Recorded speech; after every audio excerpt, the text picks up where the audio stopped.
Okay, so I need to tell you something, and I don't know if this is going to make me sound old or just honest, but here it is. I rewatched Regular Show last month. The whole thing. All 8 seasons. All 244 episodes.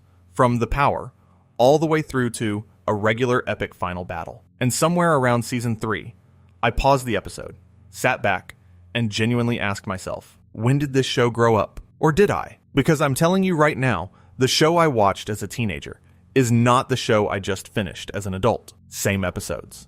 Same Blue Jay and Raccoon. Same escalations that start with setting up chairs and end with interdimensional warfare. But the things that hit me, completely different. The jokes I laughed at back then still land, sure. But the things that made me sit there in silence at 2 in the morning, staring at my ceiling, thinking about my own life, those are new. Those weren't there before. Or maybe they were, and I just wasn't ready. And that's what tonight is about. We're going through all of it.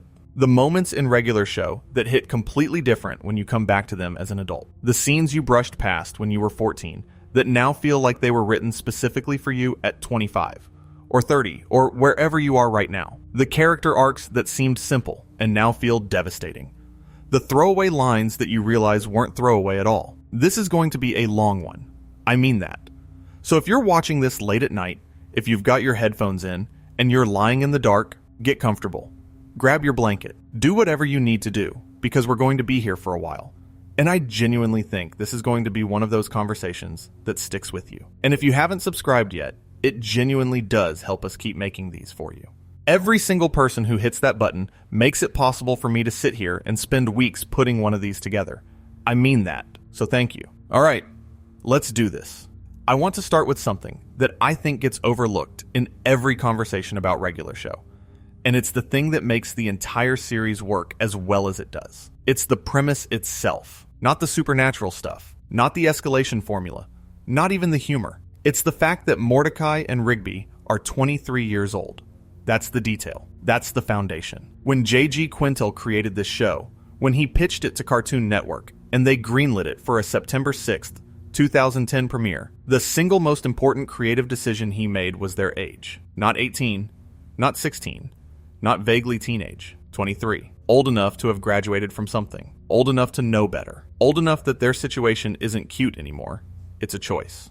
And when you're a kid watching this show, that detail doesn't register. They're just funny dudes at a park. But when you come back as an adult, it changes everything. Because suddenly, you realize these aren't kids goofing off. They're adults who are stuck. They're adults who haven't figured it out yet, and the show knows that.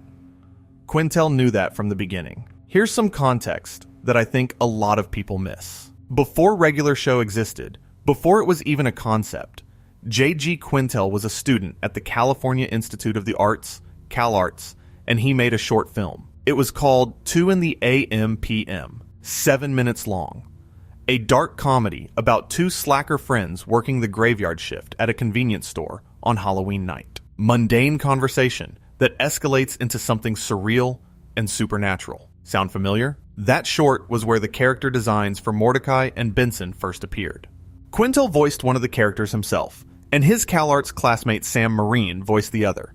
That was 2006, and Quintel had already made another short before that, The Naive Man from Lollyland, which won both the Producer's Choice Award and the Student Animator Award at the 2005 Nicktoons Nicktoons Film Festival. That short was essentially a prototype of Pops, a sweet, innocent character from a candy-themed world who doesn't understand how the real world works. Quintel took those characters, combined them with new ones, and created the pitch that became Regular Show. And the thing about Quintel's creative process that I find fascinating is how grounded it was. He grew up in Hanford, California, a place he described as kind of flat with not a ton to do. So he and his friends were constantly looking for ways to entertain themselves. And that exact energy became the DNA of the show. 2 guys with dead-end jobs trying to turn mundane situations into something exciting. That's not fantasy. That's Tuesday afternoon when you're 23 and broke. But here's the thing about being 23 and broke that the show understands better than almost anything else on television. It's not just about laziness. It's about fear. And that's the first thing that hits different as an adult. Think about Mordecai for a second. When you're a kid, Mordecai is the cool one. He's the tall blue jay who plays it smooth, who likes the pretty girl at the coffee shop, who seems like he's got things relatively together compared to Rigby. But as an adult, Mordecai is terrifying to watch because you recognize him. He's the guy who knows he should be doing more, but can't make himself move. He's the guy who has feelings he can't articulate, who makes the safe choice every single time. Who would rather stay in a comfortable rut than risk anything real? The Mordecai-Margaret dynamic, which takes up huge chunks of the early seasons, isn't a cute cartoon crush when you're watching it at 28. It's painful, because you realize he's not just nervous around her. He's fundamentally unable to be honest about what he wants. And that inability follows him through every relationship he has for the rest of the series. And I'm going to talk about the Margaret and CJ situation in depth later, because that whole arc deserves its own conversation. But right now, I want to sit with this idea that Mordecai's biggest enemy isn't some monster from another dimension. It's his own passivity, and the show never lets him off the hook for it. Quintel voiced Mordecai himself, by the way. That's his own voice coming out of this character who keeps making the wrong choice, because making no choice feels safer. I've always wondered how much of that was autobiographical. Rigby, on the other hand, hits different for completely opposite reasons. As a kid, Rigby is the funny one. He's the chaotic little raccoon who causes all the problems and makes you laugh. As an adult, Rigby is the character I think about the most.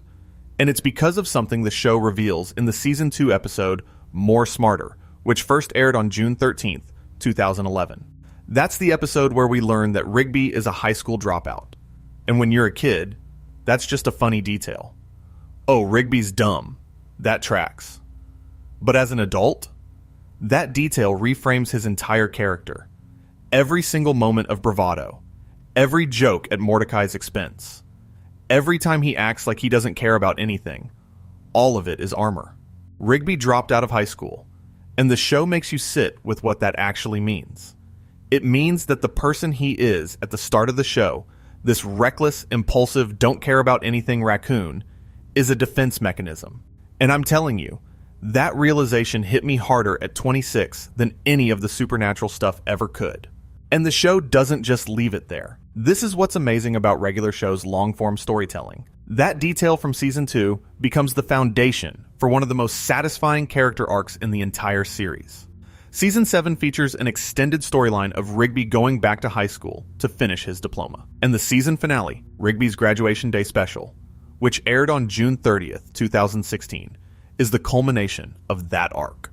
Rigby has to give a graduation speech that's going to be broadcast live on a TV show called Inspire America. And the Principal Dean, says something that still gets me. He tells Rigby that a lot of people drop out of high school, but not many come back. Rigby came back. And that idea, the idea that it's never too late to go back to the thing you gave up on, that's not a kid's show message.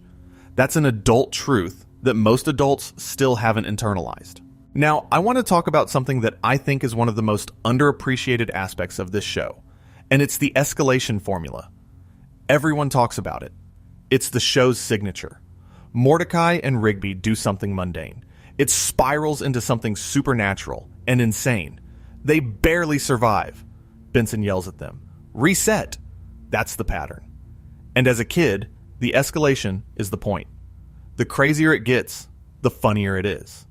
But here's what I didn't understand until I rewatched the whole series. The escalation isn't random. It's a metaphor. And once you see it, you can't unsee it. Think about it. Every single episode starts with a small, relatable, mundane problem. Setting up chairs for a party, returning a library book, winning a bet, making a phone call. And every single time, that small problem spirals completely out of control because Mordecai and Rigby don't deal with it responsibly. They cut corners, they lie, they procrastinate, they make it someone else's problem. And then the universe punishes them for it.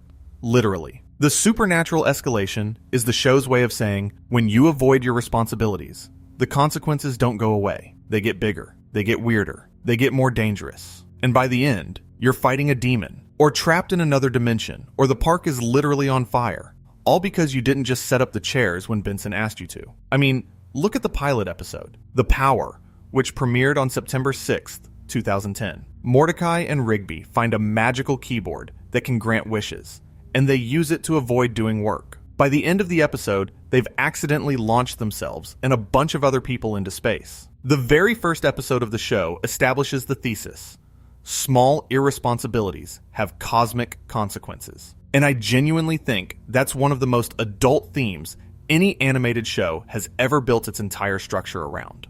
The episode that crystallized this for me on my rewatch was Just Set Up the Chairs, which aired 1 week after the pilot on September 13th, 2010. It's the second episode of the entire series, and it's deceptively simple.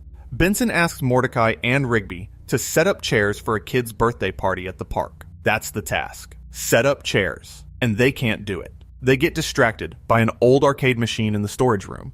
They start playing it. And suddenly, there's a destroyer of worlds emerging from the machine because they ignored a warning sign. And as a kid, the destroyer of worlds is the cool part. But as an adult, the cool part is Benson. Because Benson's frustration in that episode isn't played for laughs the way it seems when you're young. Benson asked for one simple thing, one basic task, and they couldn't do it. And the reason they couldn't do it is the same reason a lot of us can't do the simple things. Because the distraction is always more interesting than the responsibility. And that brings me to Benson. Oh man, do we need to talk about Benson? Because if there's one character in regular show who transforms completely when you watch this show as an adult, it's Benson. When you're a kid, Benson is the bad guy. He's the angry boss who yells at Mordecai and Rigby for no reason. He's the one who threatens to fire them every episode. He's the obstacle. But as an adult, Benson is the most sympathetic character on the show, and it's not even close. Let me paint the picture for you, because I think people forget how much backstory this show quietly built for a character who's a walking gumball machine. Benson had 3 careers before he became the park manager. 3. First, he was a champion stick hockey player who went by the name Death Dragon. He had an apprentice named Dave, and Dave was decapitated by a rival player named Chong. Benson immediately quit. That's in the season 3 premiere, Stick Hockey, which aired on September 19th, 2011. After that, Benson became a drummer. Not just any drummer. He performed something called the legendary drum solo on a 150-piece drum kit for a band called Heir to the Throne. It was on their first album. And then the band left him completely uncredited and kicked him out after only 6 months, replacing him with a machine called the Drumatron 6. I need you to think about that for a second. Before Benson was the angry park manager yelling at 2 slackers to pick up trash, he was a champion athlete whose protege was killed, and then a brilliant musician whose band stole his work and replaced him with a robot. That's not comedy backstory. That's tragedy. That's a person who poured themselves into 2 completely different passions and got destroyed by both of them. And now, he manages a park. He manages a park where his employees don't respect him. His boss's son Pops is too innocent to understand the real world, and every day brings some new supernatural catastrophe that he somehow has to deal with while keeping his job. The episode Think Positive, which aired on January 30th, 2012, Season 3, Episode 14, is the one that really broke my heart for Benson on this rewatch. Pops tells Benson he's not allowed to yell at Mordecai and Rigby anymore, or he'll be fired, and Benson has to bottle up his anger. And throughout the episode, the show reveals that Benson's constant anger isn't just a personality quirk. It's learned behavior from his father, who taught him that you have to be angry to get what you want in life. Not assertive, angry. And Benson internalized that. He internalized that the only way anyone would ever listen to him is if he screamed loud enough. And look, I know this is a cartoon about a gumball machine. I know that. But the reason regular show hits different as an adult is precisely because these emotional truths are embedded in characters you'd never expect. The show sneaks real psychology into absurdist comedy. And when you're old enough to recognize the patterns, it stops being funny and starts being uncomfortably real. Because we all know a Benson. Some of us are a Benson. Some of us have had 3 careers fall apart, and we're managing our own version of a park where nobody listens and the world keeps catching fire. Okay, I want to shift gears here because there's an episode I've been wanting to talk about since I started putting this together, and I think it might be the single best example of what this video is about. It's Eggcellent, Season 3, Episode 17, which won a Primetime Emmy Award for Outstanding Short Format Animated Program. And I think the reason this episode won an Emmy is the same reason it hits so different as an adult. Because on the surface, it's absurd. Rigby tries to eat a massive omelet at a restaurant to win a trucker hat. He has an allergic reaction and ends up in a coma. Mordecai has to complete the challenge on Rigby's behalf to win him the hat. That's the plot. A trucker hat. But here's what the episode is actually about. And I genuinely did not understand this until I was older. It's about how far you'd go for someone you love when the stakes don't make sense to anyone else. Nobody else understands why Mordecai is doing this. The hat doesn't matter. The contest doesn't matter. But Rigby wanted that hat. Rigby is lying in a hospital bed because he wanted that hat. And Mordecai is going to win it for him.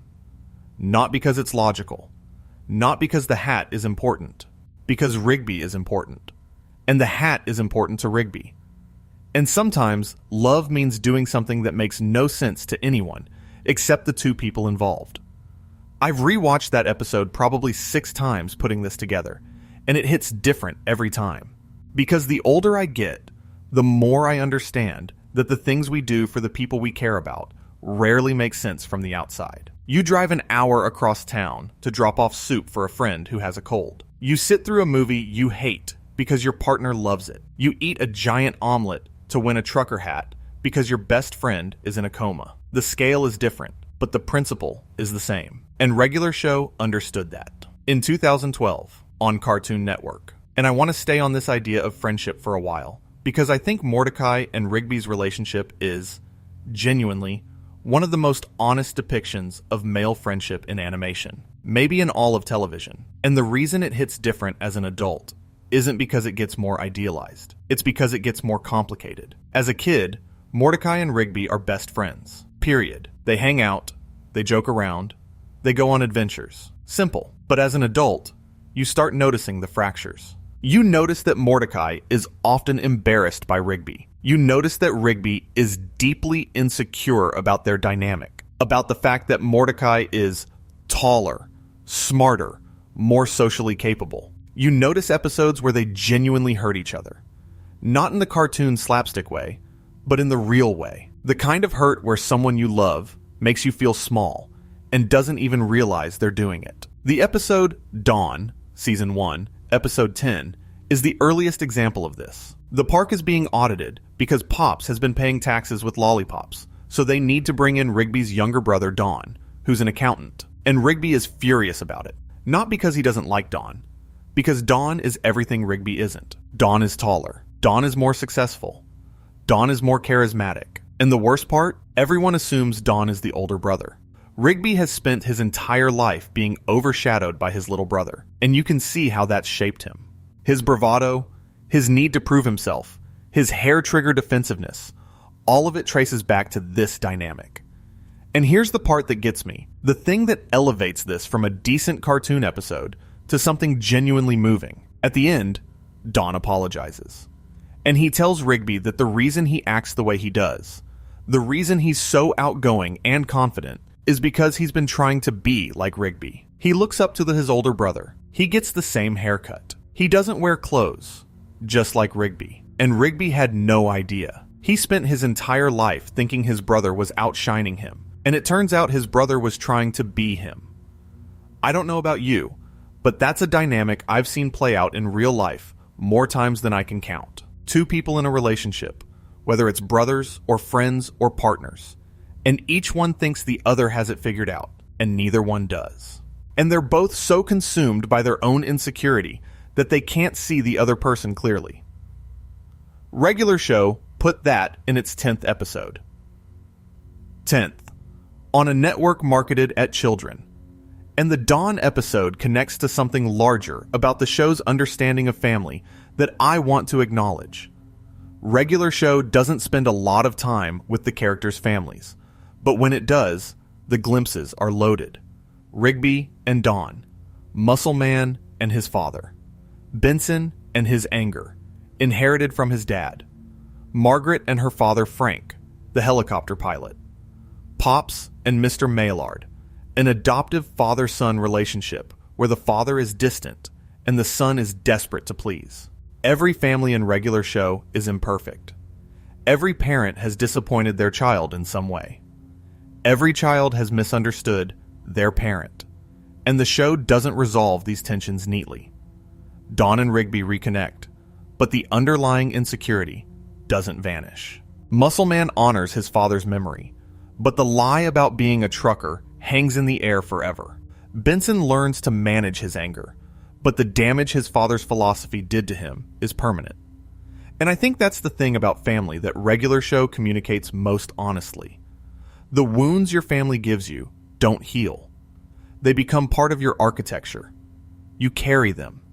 You build around them. And the best you can do is be aware of them, so you don't pass them along to the next generation. That's what Rigby does in the finale. He breaks the cycle. He becomes the father that his own father, whoever that is, apparently wasn't. He teaches his daughter.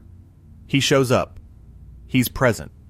And the gap between who Rigby was in season 1 and who he is in that final time skip scene is the distance between someone defined by their family's failures and someone who chose to define themselves differently. Mr. Maillard's relationship with Pops deserves a mention too. Mr. Maillard adopted Pops. He knew Pops was from Lollyland, knew he was different, knew he was the chosen one, and he tried, in his gruff, distant, emotionally unavailable way, to protect his son.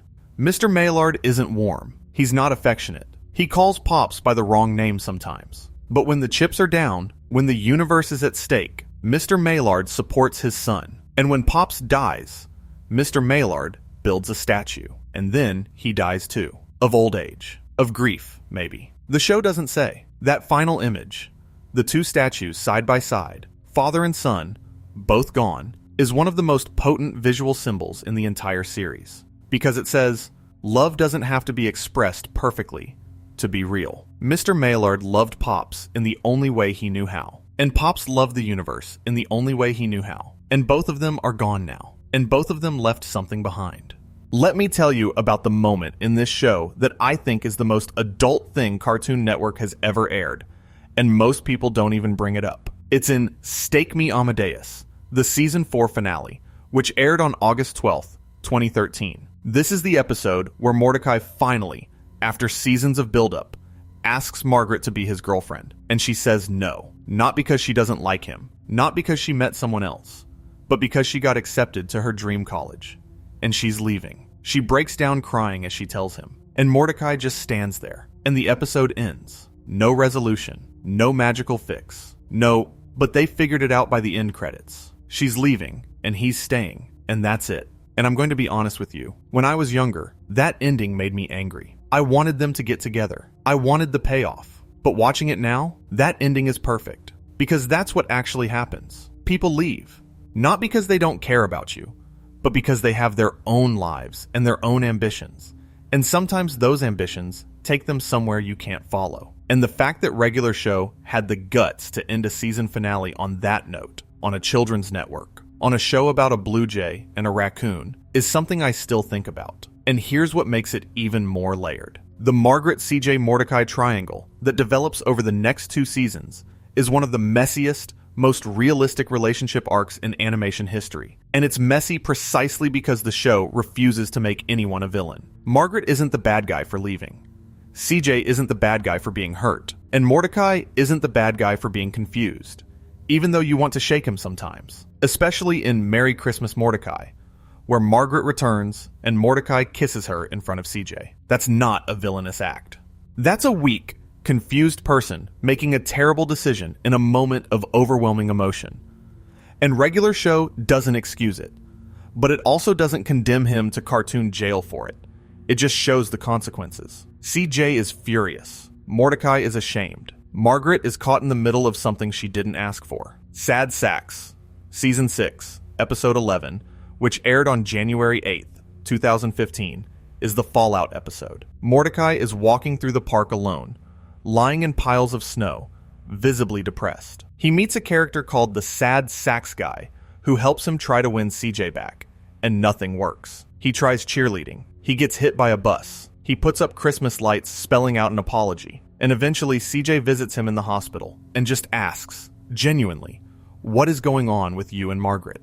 And that question, that simple, direct, adult question, that's the thing the show was building toward. Because Mordecai doesn't have a good answer. He doesn't know what's going on with Margaret. He doesn't know what he wants. He's 23 years old, and he's never been forced to actually figure out what he wants, because the show, and his life, has always offered him a distraction before he had to choose. And that's the scariest thing regular show ever depicted. Not a demon, not a supernatural threat. The terror of being asked a simple question about your own heart and not having an answer. If you've been watching this for a while, you might be wondering why the show's finale doesn't put Mordecai with either Margaret or CJ. And here's the thing.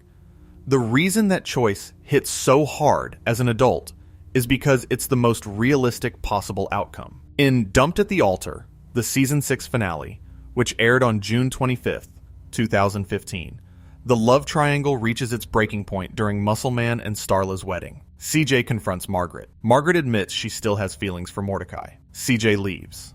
And Mordecai is left standing there, having damaged both relationships because he was never honest enough, with himself or with them, to make a clear choice.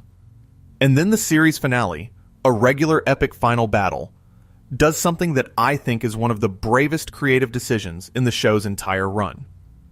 In the 25-year time skip, we see that Mordecai became a successful artist. He married someone we've never met before, a Bat character, and has 3 kids with her.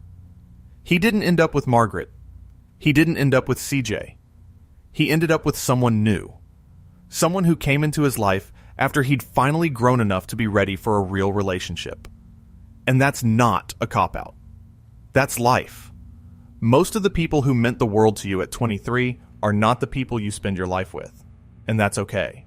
Regular Show looked its audience in the eye and said, the love story you've been rooting for isn't the love story that happens, and that doesn't make any of it less real. I actually have a theory about this that I've never heard anyone else bring up. I think the reason Quintel made that choice for Mordecai's ending is directly connected to the show's themes about adulthood. The show is about growing up, about learning to stop running from responsibility. And the most grown-up thing Mordecai ever does is something we don't even see on screen. He moves on. He figures out who he actually is. Separate from the park. Separate from his 20s. Separate from the people who defined that chapter of his life. And then he finds someone who fits the person he became, not the person he was. If you're over 25 and you're listening to this, I bet that hits a little close to home. Now, I want to spend some time on a character who I think undergoes the most dramatic recontextualization when you watch this show as an adult, and it's Muscle Man. I know. Bear with me, because this is exactly the kind of thing I'm talking about. When you're a kid, Muscle Man is annoying. He's the guy who says, "my mom," after everything. He's gross. He's loud. He takes his shirt off and swings it around, and you kind of wish he'd go away so you could get back to Mordecai and Rigby. But here's the thing. Muscle Man might be the character who grows the most in the entire series. And the episode that starts that transformation is Trucker Hall of Fame, Season 3, Episode 30. Here's what happens. Muscle Man is calling his dad to wish him a happy Father's Day, and his brother comes and tells him that his dad is dead. Just like that. No build-up, no dramatic music, no warning. His dad is dead. And then the episode reveals something about Muscle Man's father that completely recontextualizes their relationship. His dad, Muscle Dad, told everyone he was a trucker. Muscle Man grew up idolizing his father as this cool trucker guy, but it turns out Muscle Dad was actually a forklift operator. He lied to his son about his job because he wanted his kid to be proud of him. And that detail, that one detail, a father who lied about his job because he wanted his son to look up to him. That's the kind of thing that doesn't land when you're 12. Because when you're 12, your parents are just your parents. But when you're an adult, you start to understand the compromises people make to maintain the image you have of them. You start to understand that your parents are people who have their own insecurities, their own shame, their own reasons for bending the truth. And Muscle Dad, this goofy cartoon character who dies in the most absurd way possible, being mauled after putting a cactus under what he thought was a cop in a bear costume, but was actually a real bear. He becomes this deeply human figure.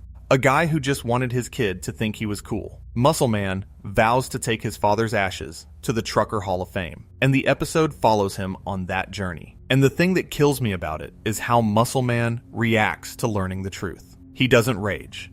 He doesn't reject his father. He takes the ashes to the Trucker Hall of Fame anyway, because that's what his dad wanted. And in that choice, Muscle Man demonstrates something that a lot of real adults struggle with: the ability to love someone, even after you learn they weren't who you thought they were. And Muscle Man's growth doesn't stop there. His relationship with Starla, which spans the entire series, is one of the show's most underrated love stories. They date. They break up because Muscle Man won't share his feelings. They get back together. They break up again. And each time, Starla pushes him to be more emotionally honest. And each time, Muscle Man resists because vulnerability feels like weakness to him. But in the end of Muscle Man, he proposes to Starla, and she says yes. And then she says something that I think is one of the best lines in the whole show. She tells him she doesn't want him to change who he is. She's not asking him to stop being Muscle Man. She's asking him to let her in while still being himself. And they get married and dumped at the altar. And in the series finale, 25 years later, they have a daughter. The loud, shirtless, my mom guy ended up being one of the best husbands and fathers in the show. If you've made it this far, you already know this isn't a light video. I know I keep coming back to this idea that the show looks different when you're older, but I keep coming back to it because it's true in a way that genuinely surprises me. I expected the nostalgia. I expected to enjoy rewatching a show I liked as a kid. What I didn't expect was to be emotionally wrecked by a gumball machine's drumming career and a green guy's dead dad. But here we are. Let me talk about Skips for a while, because Skips is the character where regular shows' thematic ambition goes from impressive to genuinely gutting. On the surface, Skips is the problem solver. He's the immortal Yeti who always knows what to do. He's voiced by Mark Hamill, which is the kind of casting detail that tells you the creators knew exactly what they had. Skips is reliable, stoic, strong. He fixes things. And as a kid, that's all he is. The guy who bails everyone out. But the show peels back Skip's layers over time. And what's underneath is one of the saddest backstories I've ever seen in any medium. Skip's Story, Season 5, Episode 22, which first aired on April 14th, 2014, as a half-hour special, reveals everything. And I mean everything. How Skips became immortal. Why he always skips instead of walking. Why he changed his name from Walks to Skips. All of it. Here's the short version. Though honestly, you should watch the episode because I can't do it justice. Back when Skips was young, he was called Walks. He was a teenager, constantly getting expelled for fighting. And then he met a girl named Mona, Desdemona, and she changed him. She told him she didn't like guys who fight. So Walks promised he would never fight again. They fell in love. And Mona had this playful thing where she liked to skip instead of walk. And she got Walks to skip with her around the school. And she joked that they should call him Skips instead of Walks. And then there's a battle. The Guardians of Eternal Youth come to Walks because they need him to fight a being called Clorgbane. Walks has to use the fists of justice. And he doesn't want to fight because he promised Mona. But Clorgbane attacks. And in the chaos, Mona pushes Walks out of the way of a blow. She's not hit by the weapon itself, but a piece of the ceiling collapses on her from the impact, and she dies. And Walks, consumed by grief, agrees to become immortal. Not for power, not for glory, so that he can fight Clorgbane every 157 years whenever he returns. And he changes his name to Skips, the name Mona gave him, the name that started as a joke between two teenagers in love. So every time you see Skips, skip across the screen, every single time. That's not a quirky animation choice. That's a man carrying a dead woman's memory in his body for eternity. And I genuinely did not process that until I was older. Because the weight of it requires life experience to feel. You have to have lost something, or someone, to understand what it means to carry a small piece of them with you forever. A gesture, a word, a name they called you that no one else uses. And here's the cruel beauty of Skip's immortality that the show explores but never spells out. Skips has been alive for centuries, which means every person he's ever cared about, after Mona, has also died. Every friend he's made at every job, every person who's been kind to him, every Benson and Mordecai and Rigby of every generation, they've all grown old and died while Skips stayed the same. The park crew isn't the first group of coworkers Skips has had. They're just the most recent. And when the show ends and 25 years pass, Skips is still Skips. Same age, same face. And someday Mordecai and Rigby and Benson will be gone too. And Skips will still be there, still skipping, still carrying Mona's name. That's an immortality story worthy of literature. And it's in a Cartoon Network show about a blue jay and a raccoon who can't set up chairs. I want to talk about Pops now. And I want to take my time with this because I think Pops' arc, particularly in the final season, is the most ambitious thing any Cartoon Network show has attempted. Maybe the most ambitious thing any American animated comedy has attempted. Period. And it starts with understanding who Pops is at the beginning versus who he becomes by the end. At the start of the show, Pops is comic relief. He's this sweet, naive, lollipop-headed man who talks like he's from another century and doesn't understand anything about the modern world. He gives Mordecai and Rigby bad advice. He gets confused by simple things. He's delightful, but you don't take him seriously. He's the show's innocence engine. When everyone else is stressed or fighting, Pops is just happy. Purely, genuinely happy. And the foundation for Pops predates the show itself. Remember, J.G. Quintel's first CalArts short was The Naive Man from Lollyland, which won awards at the 2005 Nicktoons Film Festival. That short was about an ambassador from Lollyland visiting the real world for the first time and trying to pay for a meal with lollipops. That's Pops. That's the character in embryonic form. Quintel had been developing this idea, this innocent figure lost in a cynical world, for years before regular show even existed. And then Season 8 happens. The final season, which premiered on September 26, 2016, with one space day at a time. The park gets launched into space. The whole season takes place in space. And gradually, the show reveals that Pops is the chosen one, the embodiment of pure good. He was born on the planet Lollyland. He has a twin brother named Anti-Pops, who is the embodiment of pure evil. And their conflict has been repeating in a cosmic cycle since the beginning of time. Every time they fight, the universe resets, and it always ends in a stalemate. Now, I need to be honest about something.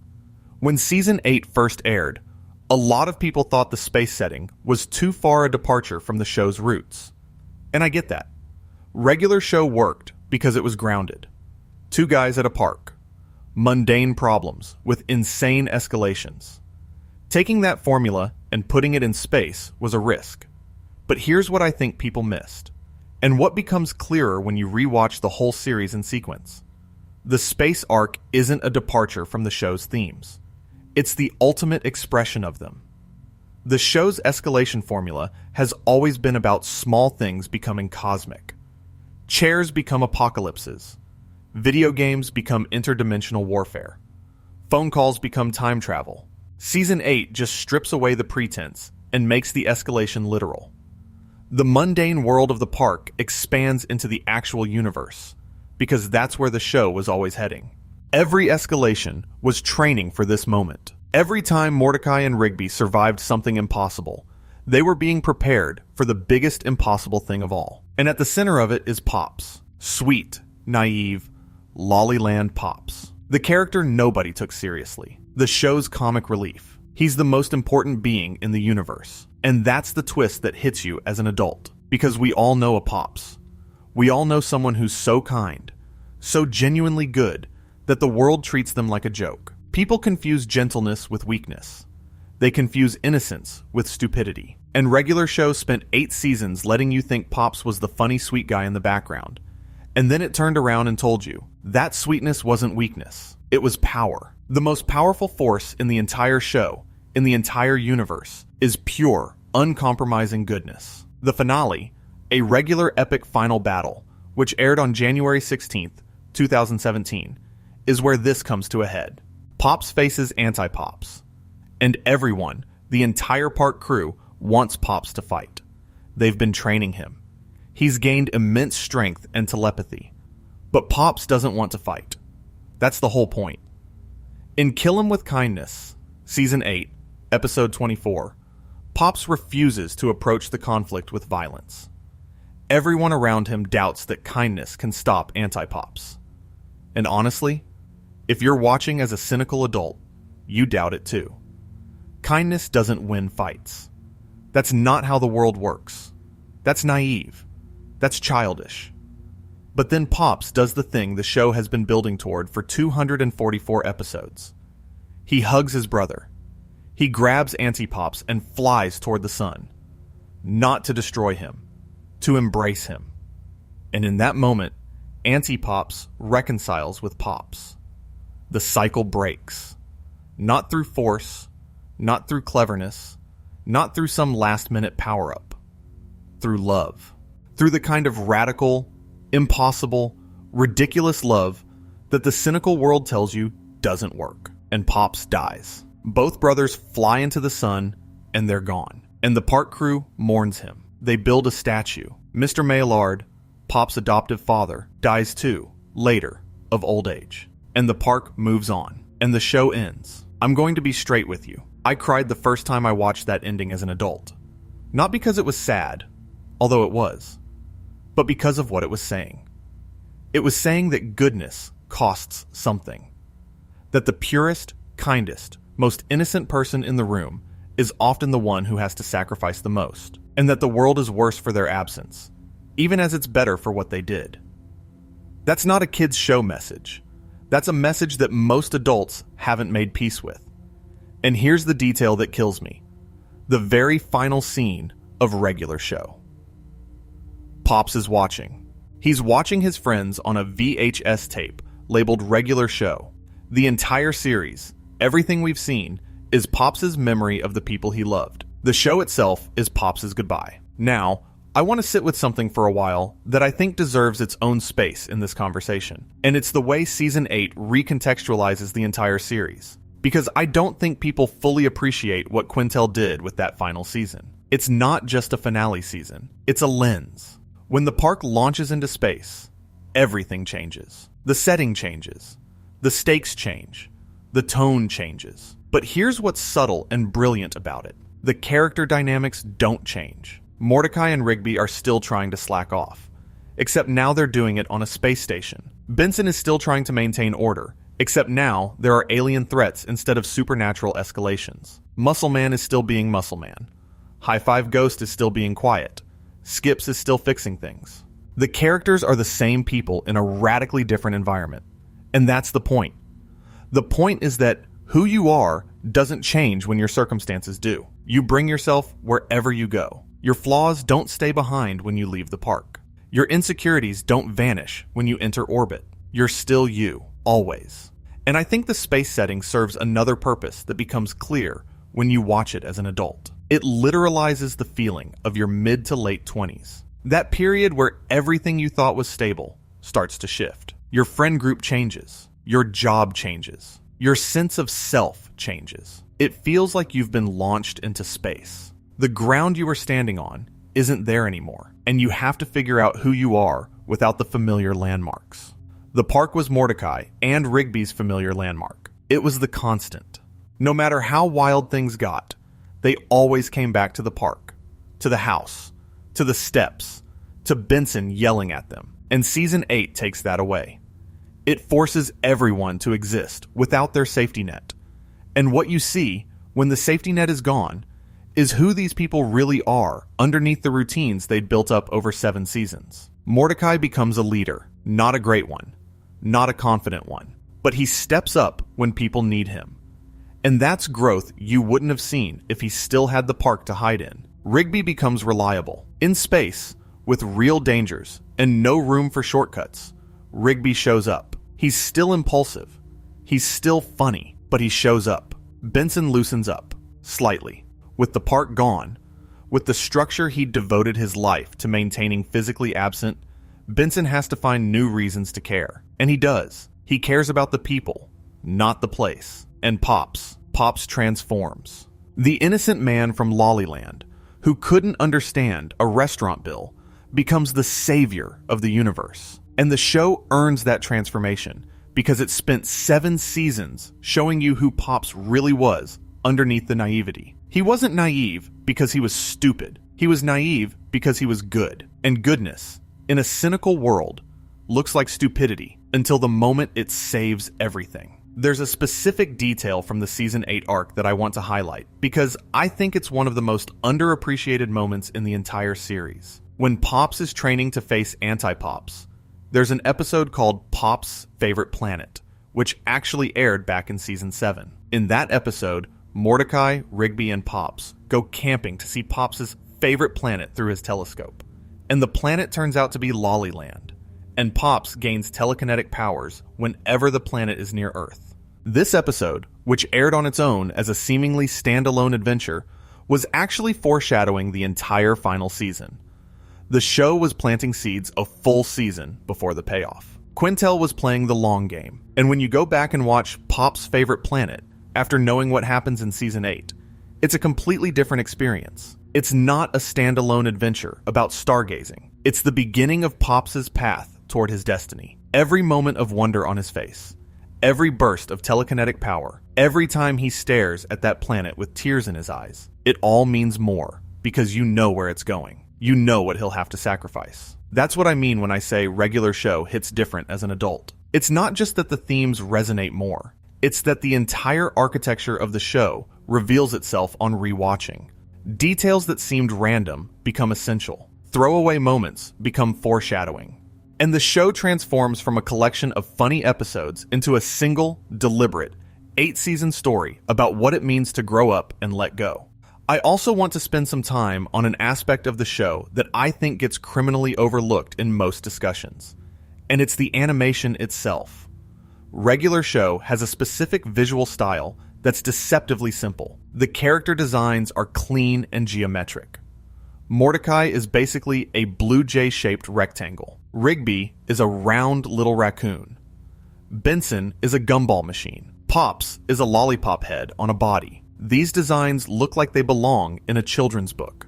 And that simplicity is intentional because it creates contrast. When the escalations happen, when the supernatural elements crash into the mundane setting, the visual impact is enormous, precisely because the baseline is so simple. A demon emerging in a world of geometric shapes feels more threatening than it would in a more visually complex show. A cosmic explosion in a park full of flat green grass and simple trees feels more devastating. The simplicity of the animation isn't a limitation, it's a weapon. It makes the extraordinary moments more extraordinary by making the ordinary moments more ordinary. And the animation evolves over the course of the series. The later seasons, particularly seasons 7 and 8, have more fluid animation, more dynamic camera work, more visual ambition. And that evolution mirrors the character's evolution. As Mordecai and Rigby grow up, the show grows up visually. The world around them becomes more complex as they become more complex. It's one of those things you only notice when you watch the series in sequence. But once you see it, it's unmistakable. There's also something worth saying about the show's background art, which is consistently gorgeous. The park itself is drawn with this warm, slightly faded quality that makes it feel like a memory, even while you're watching it. The sunsets look like old photographs. The night scenes have a dreamy, amber quality.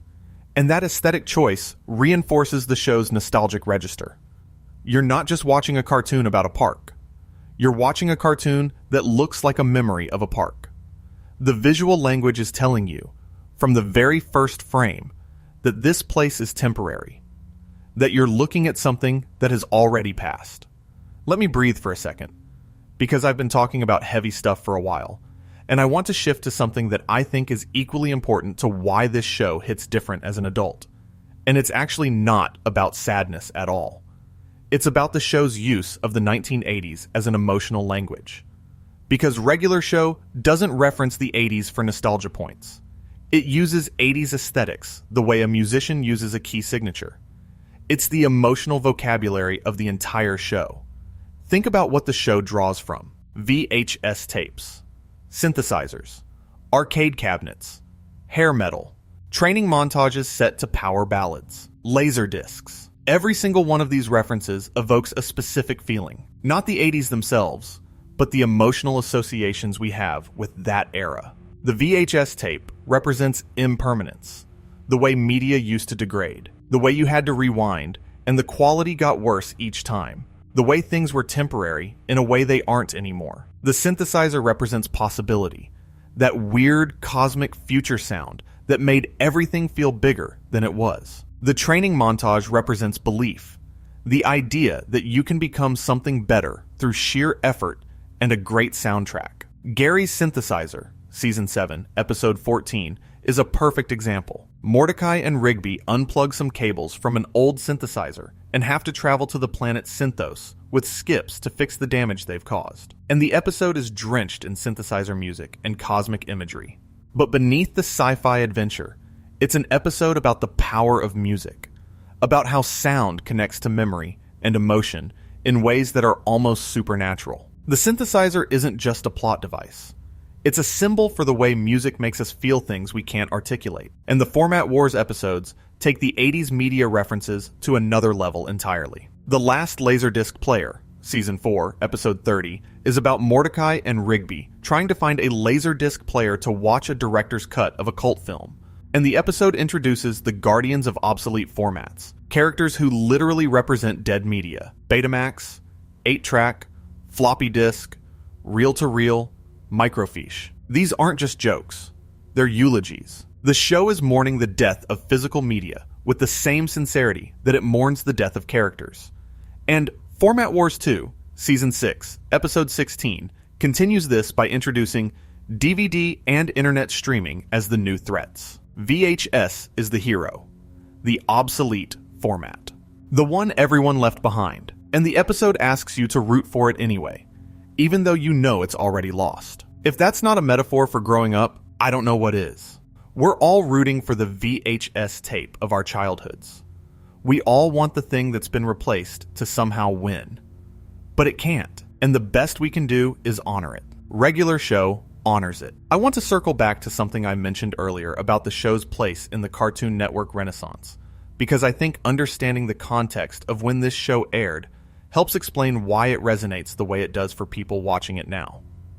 In 2010, Cartoon Network was entering what people now call a golden age. Adventure Time had just premiered on April 5th of that year, and Regular Show followed on September 6th. These two shows, along with everything they spawned, fundamentally changed what American animated television could do. But here's the thing about Regular Show specifically.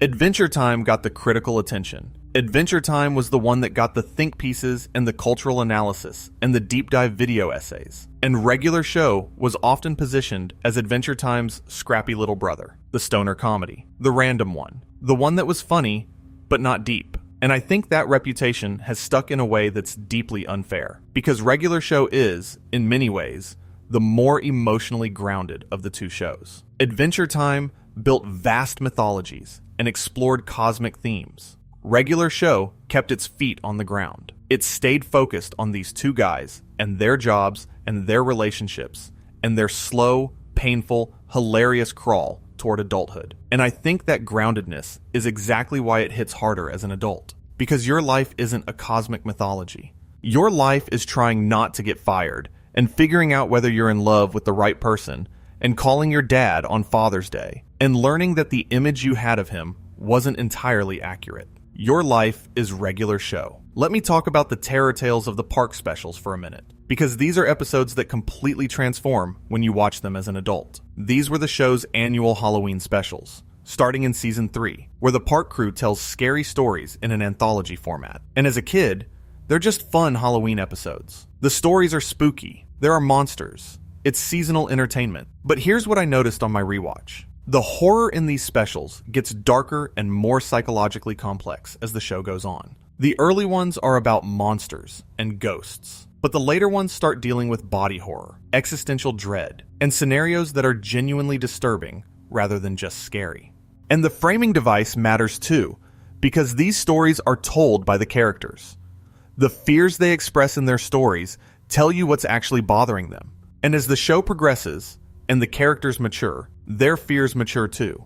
The things that scare Mordecai in Season 3 aren't the things that scare Mordecai in Season 7, because he's grown. His anxieties have evolved, and the show tracks that evolution through its horror. There are 6 Terror Tales specials in total, one in each season from season 3 through season 8. And watching them in sequence is like watching a character study through the lens of fear. What scares you says everything about where you are in life, and Regular Show understood that intuitively. And speaking of fear, let me go somewhere that I've been circling around for a while, because I think it's one of the most adult themes in the entire show: loneliness. Regular Show is quietly, devastatingly good at depicting loneliness. Not the dramatic kind, not the crying in the rain kind, the everyday kind, the kind where you're surrounded by people and still feel like nobody really sees you. Benson is the show's primary vehicle for this, and I've talked about him a lot already, but I want to approach it from this specific angle because I think it completes the picture.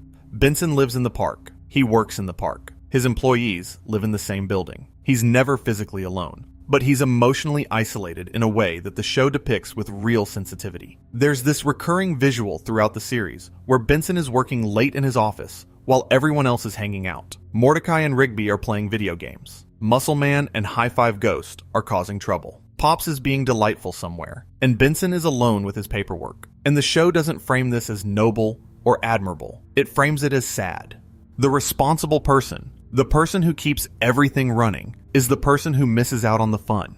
And that's such a real dynamic. The person in your friend group who's always organizing, always planning, always making sure things work, and then sitting alone at the end of the night, wondering why they're so tired and so empty. And then there's Skips. We talked about his immortality and Mona's death, but I want to revisit the loneliness angle specifically. Skips is the loneliest character in the show by orders of magnitude, and the show handles it with incredible restraint. It doesn't make his loneliness the focus of every episode. It doesn't turn him into a tragic figure, constantly lamenting his fate. Instead, it just lets his loneliness exist in the periphery. A look, a pause, a moment where everyone's celebrating and Skips is standing slightly apart. The show trusts you to notice, and when you're young, you don't. And when you're older, you do, and it breaks your heart. There's also a loneliness to Mordecai that I think the show handles with particular skill. Mordecai is socially competent in a way that Rigby isn't. He can talk to people. He can function at a party. But there are moments throughout the series where you catch Mordecai alone, and you realize that beneath the social competence is a guy who doesn't really know who he is. His identity is defined by his relationships, first with Rigby, then with Margaret, then with CJ. When those relationships are unstable, Mordecai is unstable. He doesn't have a core independent of other people. And that's a type of loneliness that's actually more painful than physical isolation. It's the loneliness of not being able to be alone, of needing external validation so desperately that the absence of it feels like the absence of self. I've met so many people like that. I've been that person. And seeing it depicted so accurately in a cartoon character, a cartoon blue jay who works at a park, is one of the things that made me pause the episode and stare at my ceiling during this rewatch. Okay, let me talk about something I think is really fun and really important to the show's identity. And it's the way Regular Show handles its recurring antagonists and supernatural elements as a reflection of its themes. Because the villains in Regular Show aren't just obstacles, they're mirrors. Think about the major recurring threats in the show. Death appears multiple times, and Death in Regular Show isn't a malevolent force. He's just a guy doing his job. He bowls. He has a wife and kid. He and Skips have a rivalry that goes back centuries. And the show's depiction of Death as a bureaucratic working stiff, someone who clocks in and collects souls and goes home to his family, is simultaneously hilarious and deeply philosophical. It's saying that mortality isn't personal. It doesn't target you. It's just a system. And the system has a guy in a robe who likes to bowl. And then there's GBF Jr., the ghost who haunts the park, and the Guardians of Eternal Youth, and Garrett Bobby Ferguson, the bearded floating head who holds the arcade record, and all the various one-off antagonists who emerge from escalations. Almost every villain in Regular Show exists because someone in the main cast avoided a responsibility or broke a rule. The antagonists aren't external threats that randomly assault the park. They're consequences that the characters summon through their own behavior. And that's such a smart way to structure conflict, because it means every threat is also a lesson. Every escalation is a consequence. And every resolution requires the characters to face the thing they were avoiding. Even the cosmic level villains follow this pattern. Anti-Pops, the show's final antagonist, exists as the mirror image of Pops. He's what Pops would be if goodness curdled into nihilism. He's the version of Pops that looked at the cycle of violence and chose to perpetuate it instead of breaking it. And the only thing that defeats him is the one thing he can't comprehend: unconditional love. Anti-Pops is a fascinating villain because he's not evil for the sake of evil. He's evil because he's given up. He's decided that the universe is fundamentally violent and there's no point in fighting that nature. And Pops, by choosing love over force, proves him wrong. Not by destroying him, by embracing him. The villain doesn't get defeated. He gets loved. And that's a different kind of victory. A harder one. A more adult one. You know what's funny? I've spent this whole time talking about how regular show hits different as an adult, and I've barely touched on the actual comedy, because the show is genuinely, consistently, brilliantly funny. And I think the comedy actually improves on rewatch too, but for different reasons than the emotional stuff. As a kid, you laugh at the absurdity. The escalations are funny because they're unexpected. A guy needs to return a library book, and suddenly there's a demon. A raccoon tries to eat an omelet and ends up in a coma. That's funny to everyone, regardless of age. But as an adult, you start laughing at the character comedy. The specific way Rigby says, "Stop talking," when he's losing an argument. The specific cadence of Muscle Man's "my mom" delivery. The specific sound Sam Marin makes as Benson when he's trying not to explode. The comedy becomes about performance and timing and character specificity, not just absurd situations. And that's a more sophisticated kind of humor. It requires you to know the characters well enough to find their specific reactions funny, not just the situations they're in. And I think this dual-layer comedy is one of the reasons the show holds up so well. The surface comedy is timeless because absurdity is timeless. But the character comedy deepens every time you rewatch because you know these people better. You're in on the joke in a way you couldn't be on first viewing. You laugh because Benson's reaction to another disaster is exactly the Benson reaction you expected. And the show's commitment to that consistency is its own kind of comedy. There's also a meta humor to the show that becomes more apparent on rewatch. The show knows it's a show, not in a fourth wall breaking way, but in a structural way. The escalation formula is so consistent that by season 3 or 4, the characters themselves seem to expect it. When something mundane starts to go wrong, there's a sense of, here we go again, in the way the characters react. And that self-awareness is funny in a way that requires you to have spent time with the pattern. First-time viewers experience the escalation as surprise. Rewatchers experience it as inevitability. And the inevitability is funnier, because it's the comedy of recognition. You're not laughing because you didn't expect the demon. You're laughing because you knew the demon was coming the moment Rigby said, "It'll be fine." Let me also talk about something that I find incredibly impressive about the show's craft, and it's the voice acting. J.G. Quintel voices Mordecai, and his performance is one of the most underrated voice acting achievements in animation. Mordecai sounds like a real person, not a cartoon character, not a performance, just a guy talking. And that naturalism is incredibly difficult to achieve in animation, where the tendency is always toward exaggeration. Quintel resists that tendency completely. Mordecai's voice is exactly as expressive as a real 23-year-old's voice would be. He mumbles when he's nervous. He trails off when he's unsure. He gets loud when he's excited, and quiet when he's hurt. It's acting, not voice acting. And the fact that Quintel is also the show's creator means there's a continuity between the writing and the performance that very few animated shows can match. William Salyers as Rigby is the perfect complement. Where Quintel's Mordecai is understated, Salyers' Rigby is explosive. He yelps, he shrieks, he whines, he rages. But he can also go quiet.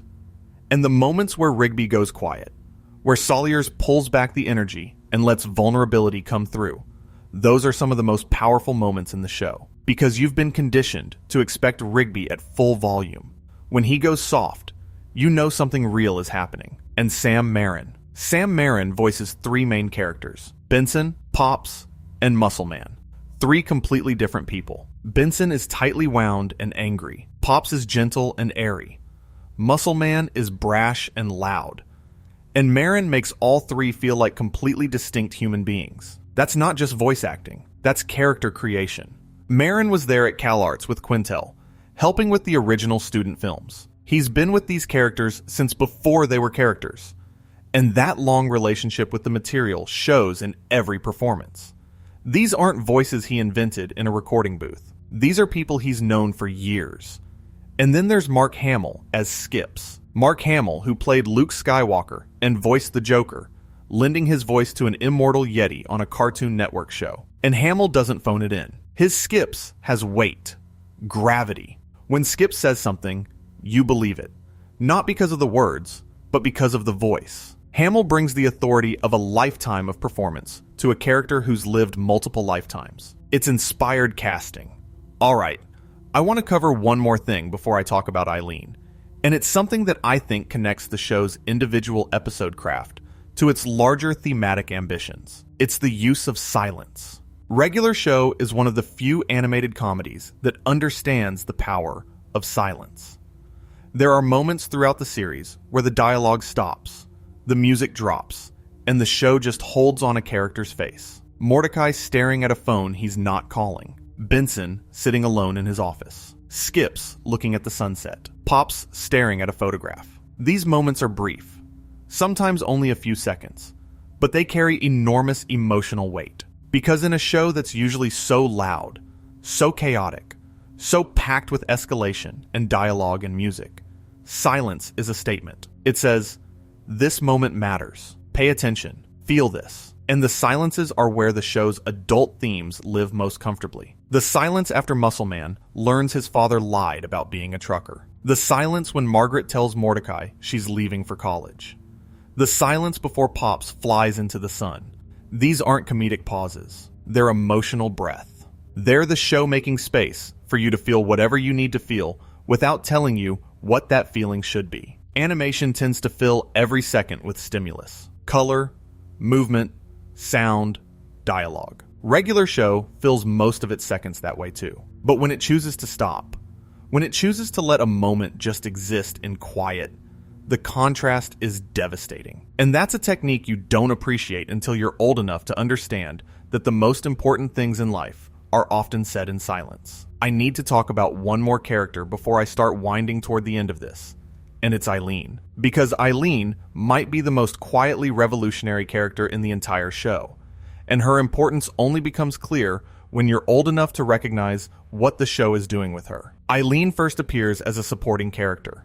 A mole who works at the coffee shop with Margaret. She has a crush on Rigby, and Rigby is completely uninterested. He thinks she's weird. He's dismissive of her. And as a kid, that's just a running gag. Eileen likes Rigby. Rigby doesn't like her back. Funny. But here's what happens over the course of the series, and it's so gradual, you almost miss it. Rigby starts to notice Eileen, not in a dramatic, big moment way, in the quiet way that real attraction builds. She's smart. She's patient.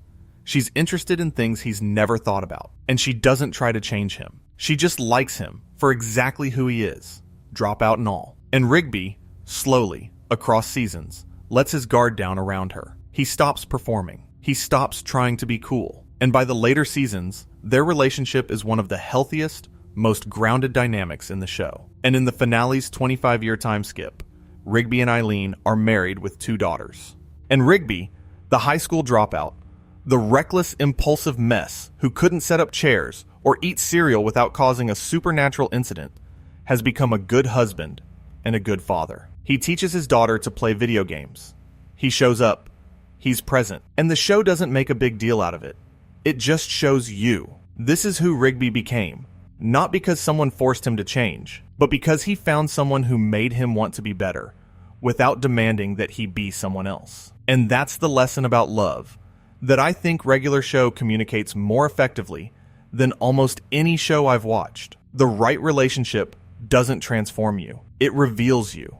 Eileen didn't make Rigby into a different person. She created a space where the good parts of Rigby, The loyal parts, the brave parts, the parts that would eat a poisonous omelet for a friend, could come to the surface without the armor of bravado covering them up. Here's something I want to explore that I think gets overlooked in most discussions of this show.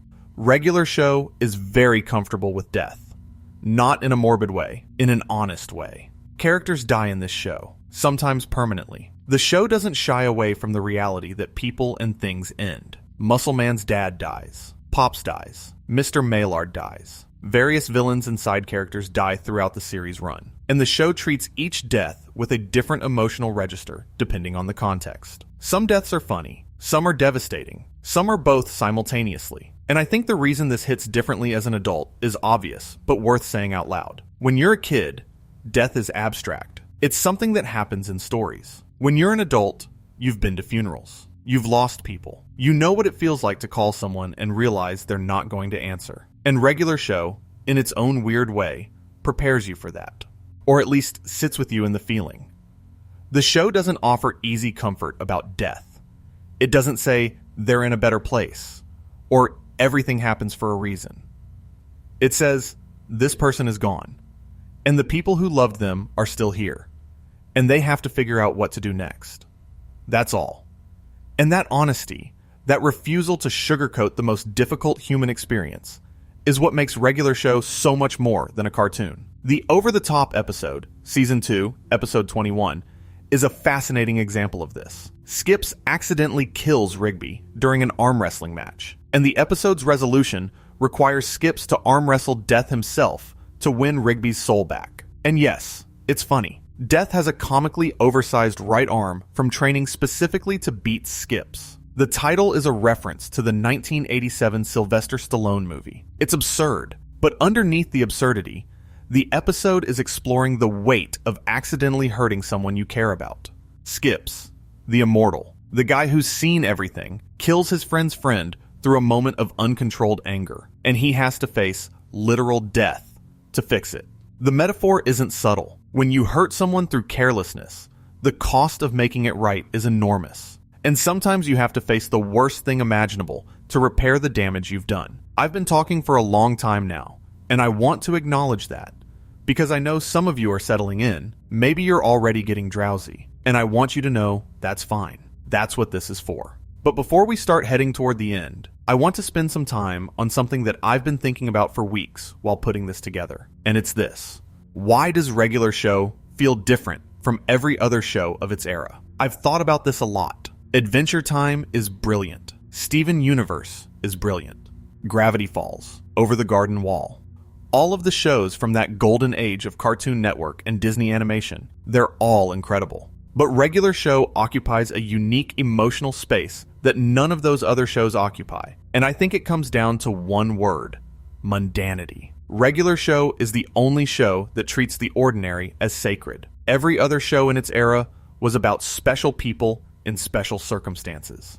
Finn and Jake live in a post-apocalyptic candy kingdom. Steven is half gem. Dipper and Mabel stumble into a town full of supernatural mysteries. But Mordecai and Rigby, they're just dudes. They're not special. They don't have powers. They don't have a destiny. They have jobs they don't care about, and a friendship they take for granted, and a world that keeps demanding more from them than they want to give. And the supernatural elements in Regular Show exist specifically to heighten the mundane, not to replace it. The show never escapes into its fantasy.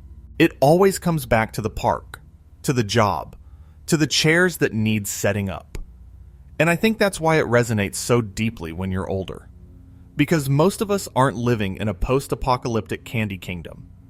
Most of us are working jobs that are somewhere between meaningful and soul-crushing, hanging out with friends we love, but sometimes take for granted, trying to figure out if we're happy or just comfortable. Regular Show is for those people. It's for us. And look, I've watched a lot of animated television. A lot. And I keep coming back to Regular Show because it doesn't try to be anything other than what it is. It's a show about ordinary people in an extraordinary world. And the extraordinary stuff is just the universe's way of reminding them that even the smallest things matter. Even setting up chairs matters. Even returning a phone call matters. Even telling someone how you feel matters.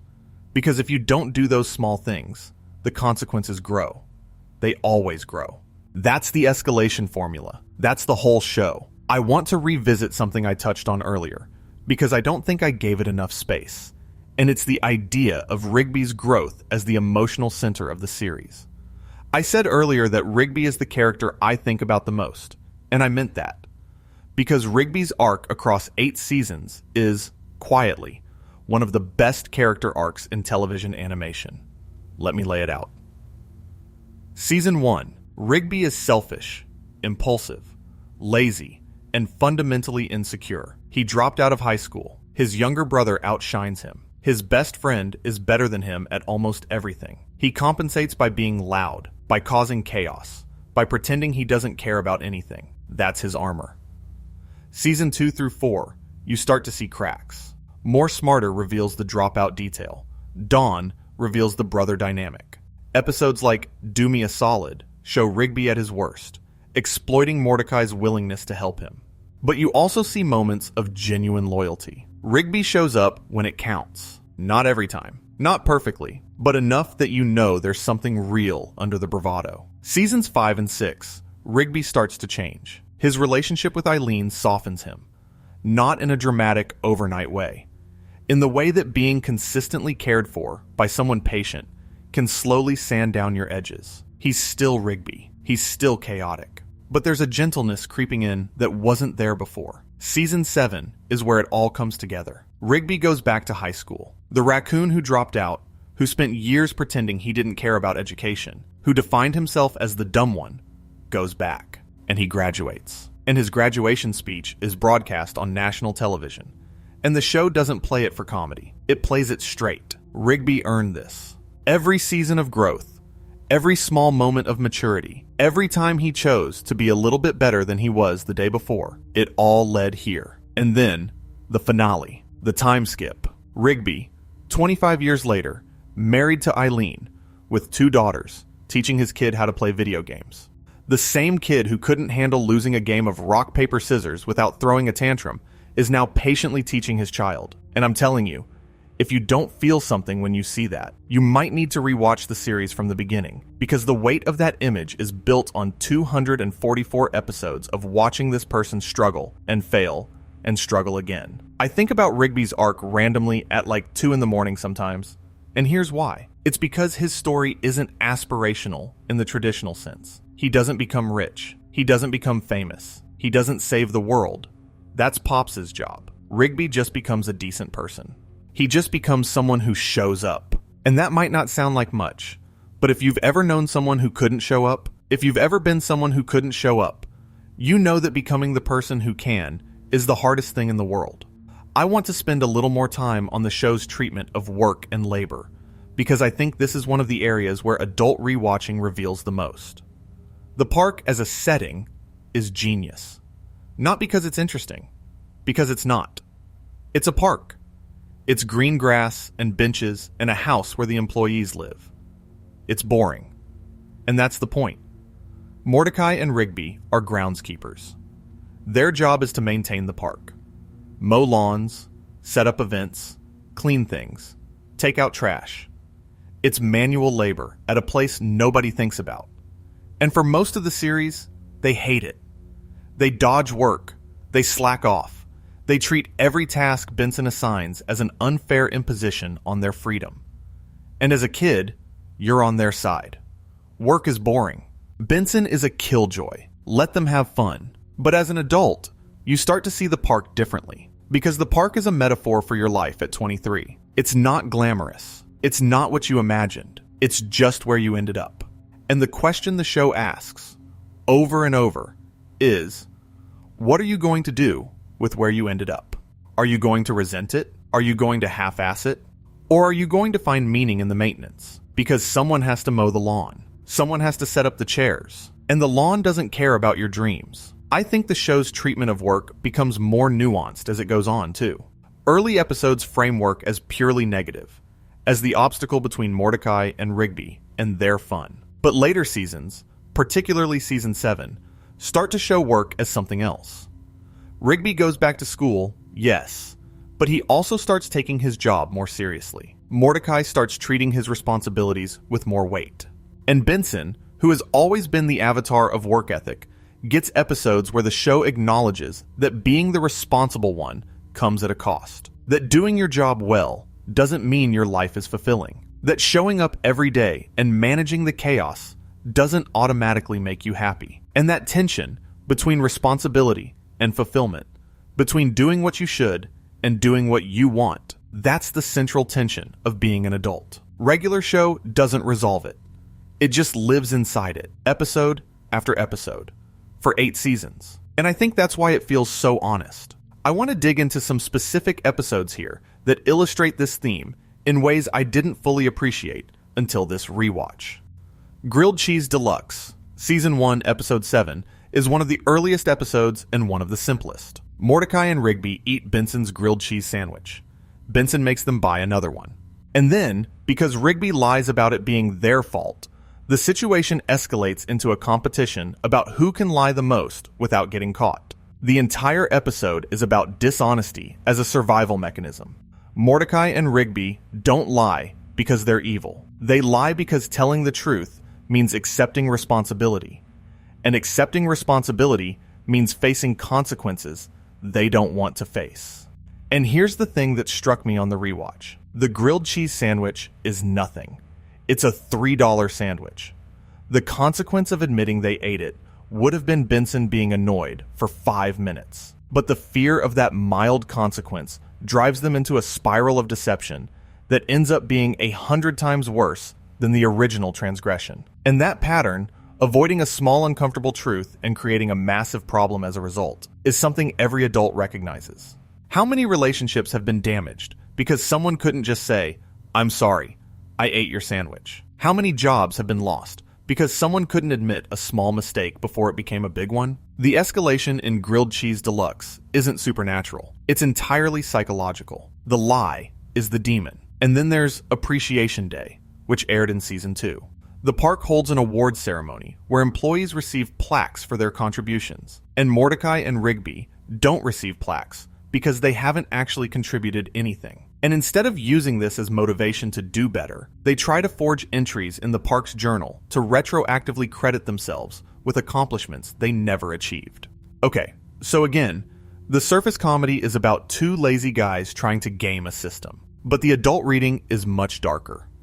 Mordecai and Rigby don't want to be recognized for actual work. They want to be recognized for the appearance of work.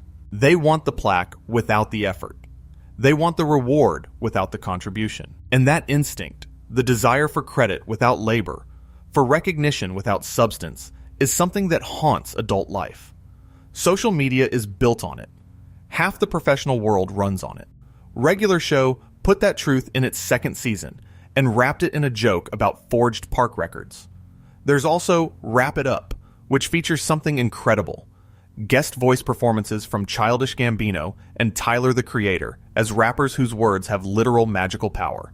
And Mordecai and Rigby have to help Pops battle them in a rap contest. And this episode is funny in the obvious ways.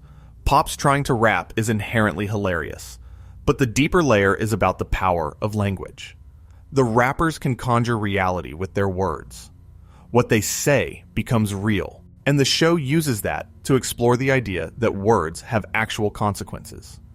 What you say matters. What you put into the world comes back to you. And Pops, the character who has always used words gently and kindly, turns out to be the one who wins, because his words carry a different kind of power. Not the power of aggression or cleverness, but the power of sincerity. And sincerity, the episode suggests, is the strongest magic of all. I'm going to circle back to something specific about the show's relationship to music that I want to expand on, because I realize I didn't give Weekend at Benson's the attention it deserves. This Season 3 episode, which scored a 9.3 on IMDb, involves Mordecai and Rigby accidentally knocking Benson unconscious, and then trying to make it seem like nothing happened by dragging his unconscious body to his neighbor Audrey's party. It's a direct reference to the 1989 movie Weekend at Bernie's, which is already peak 80s. But the episode's most memorable moment is the Mississippi Queen sequence.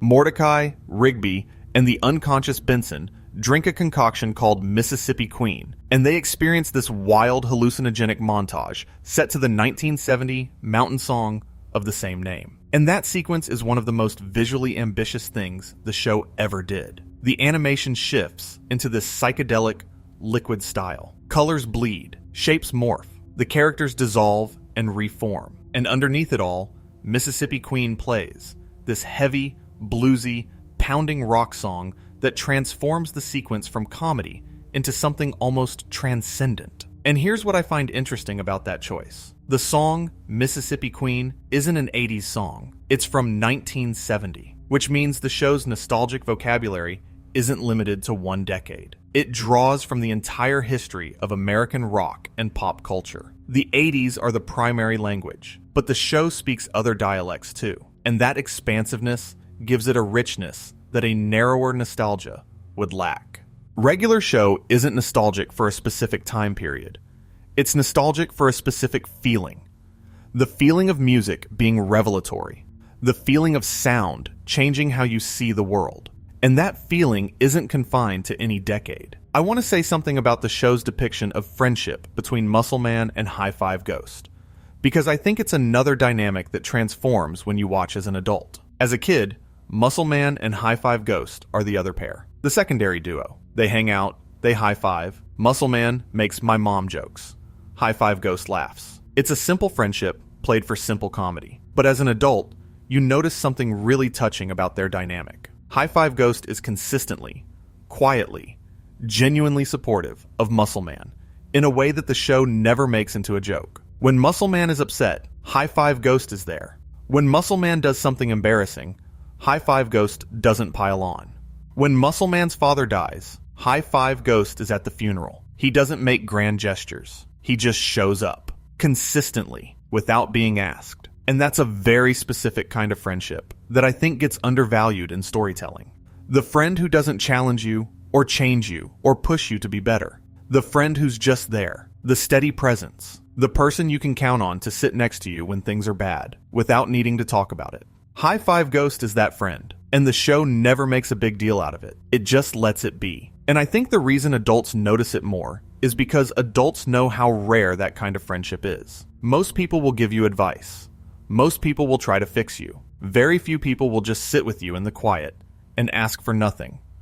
There's an episode that I think perfectly captures the Muscle Man High Five Ghost friendship, though I can't pinpoint the exact one. But there's a recurring visual throughout the series of Muscle Man doing something crazy, something loud, something Muscle Man, and the camera pulls back, and High Five Ghost is just standing next to him, not participating, not objecting, just present. And that visual, that simple image of a small ghost standing next to a loud green man, is one of the most accurate depictions of a certain kind of male friendship I've ever seen. The friend who tolerates you, not in a resentful way, in a loving way. The friend who has seen every version of you and chosen to stay for all of them. And I think that's something you only fully appreciate when you've had that friend, or lost that friend, or realized too late that you were taking that friend for granted. There's an episode that I want to highlight here that I think encapsulates the show's attitude toward work better than any other, and it's the pilot. The Power. Mordecai and Rigby find a keyboard that can send people to the moon. And their first instinct isn't to use it for something ambitious. They use it to avoid work. That's it. They have a literally magical object that can do anything, and they use it to skip their chores. And the episode treats this as the catalyst for every problem that follows. The keyboard's power is neutral. It could have been used for anything. But Mordecai and Rigby's relationship with work is so dysfunctional that they turn cosmic power into a procrastination tool. And the universe punishes them for it. And that's Regular Show's thesis about work in a single episode. It's not that work is good, or noble, or fulfilling. It's that avoiding work has consequences. And the longer you avoid it, the bigger those consequences get. The keyboard is the ultimate escalation engine because it's powered by the thing Mordecai and Rigby fear most, actually having to do something. I want to talk about one more thing before I bring this home, and it's the show's understanding of nostalgia itself. Because Regular Show is a deeply nostalgic show, but it's smart about its nostalgia in a way that I think goes over people's heads. The show's 80s references aren't just references. They're a commentary on the relationship between the present and the past. Mordecai and Rigby play old video games, watch VHS tapes, listen to bands that haven't been relevant for decades. And the show frames these activities as comforting. The past feels safe because it's already happened. You can't mess up a rerun. You can't fail at a game you've already beaten. Nostalgia, in regular show, is another form of avoidance. It's another way of not dealing with the present, and the show knows this. The Format Wars episodes are explicitly about this tension. VHS is dying. Laserdisc is already dead. The guardians of obsolete formats are fighting a losing battle against progress, and the show asks you to sympathize with them, but it doesn't pretend they can win. The future is coming whether you like it or not. The question isn't whether the past is better than the present. The question is whether you can carry the good parts of the past into the future without letting them anchor you. And that's what regular show ultimately does with its 80s aesthetic. The synths and the VHS tapes and the montages aren't there because the 80s were better. They're there because the 80s represent a feeling of possibility, of sincerity, of unironic enthusiasm. And the show suggests that you can hold on to that feeling, that emotional vocabulary, without living in the past.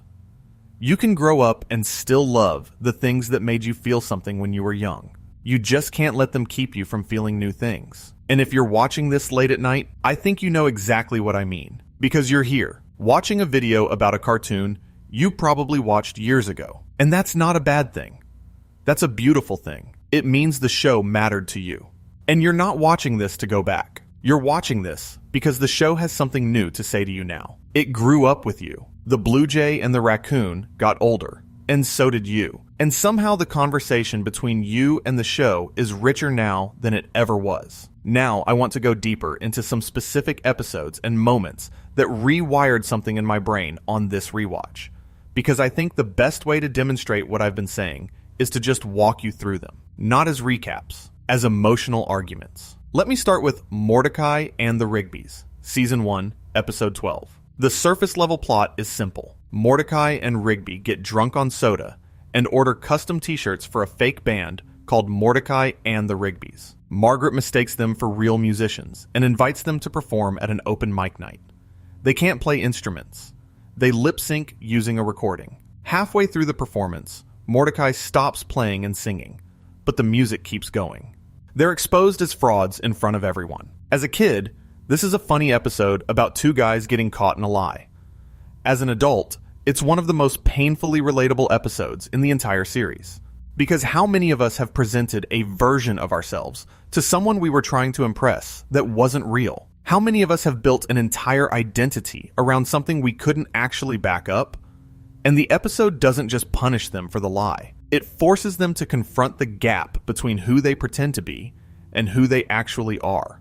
That gap, the one between your curated self and your real self, is something you don't fully understand until you're old enough to have been caught in it. And regular show put that in its 12th episode, on a kids' network, about a fake band. The thing that gets me about this episode is that it's a direct reference to Milli Vanilli, the real-world pop duo who were exposed for lip-syncing in 1990.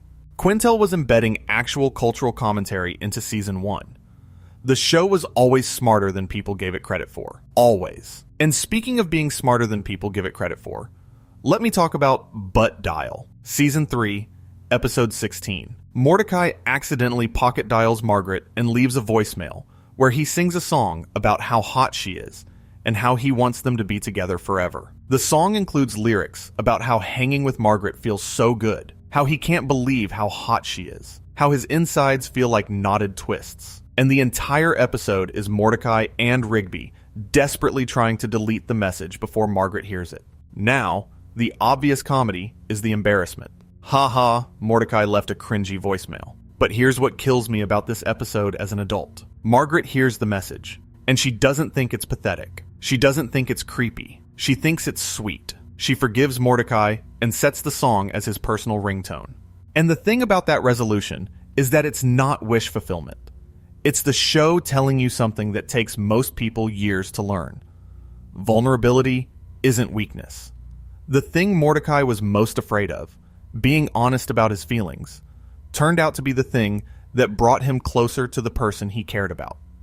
And the irony is that he spent the whole episode trying to prevent the one thing that would have helped him. I think about that dynamic a lot. How much energy we spend hiding the parts of ourselves that, if we just let people see them, might actually make us more lovable. Regular Show understood that at an almost instinctive level. Here's another one. Meteor Moves, Season 4, Episode 34, where Mordecai plans to kiss Margaret during a meteor shower.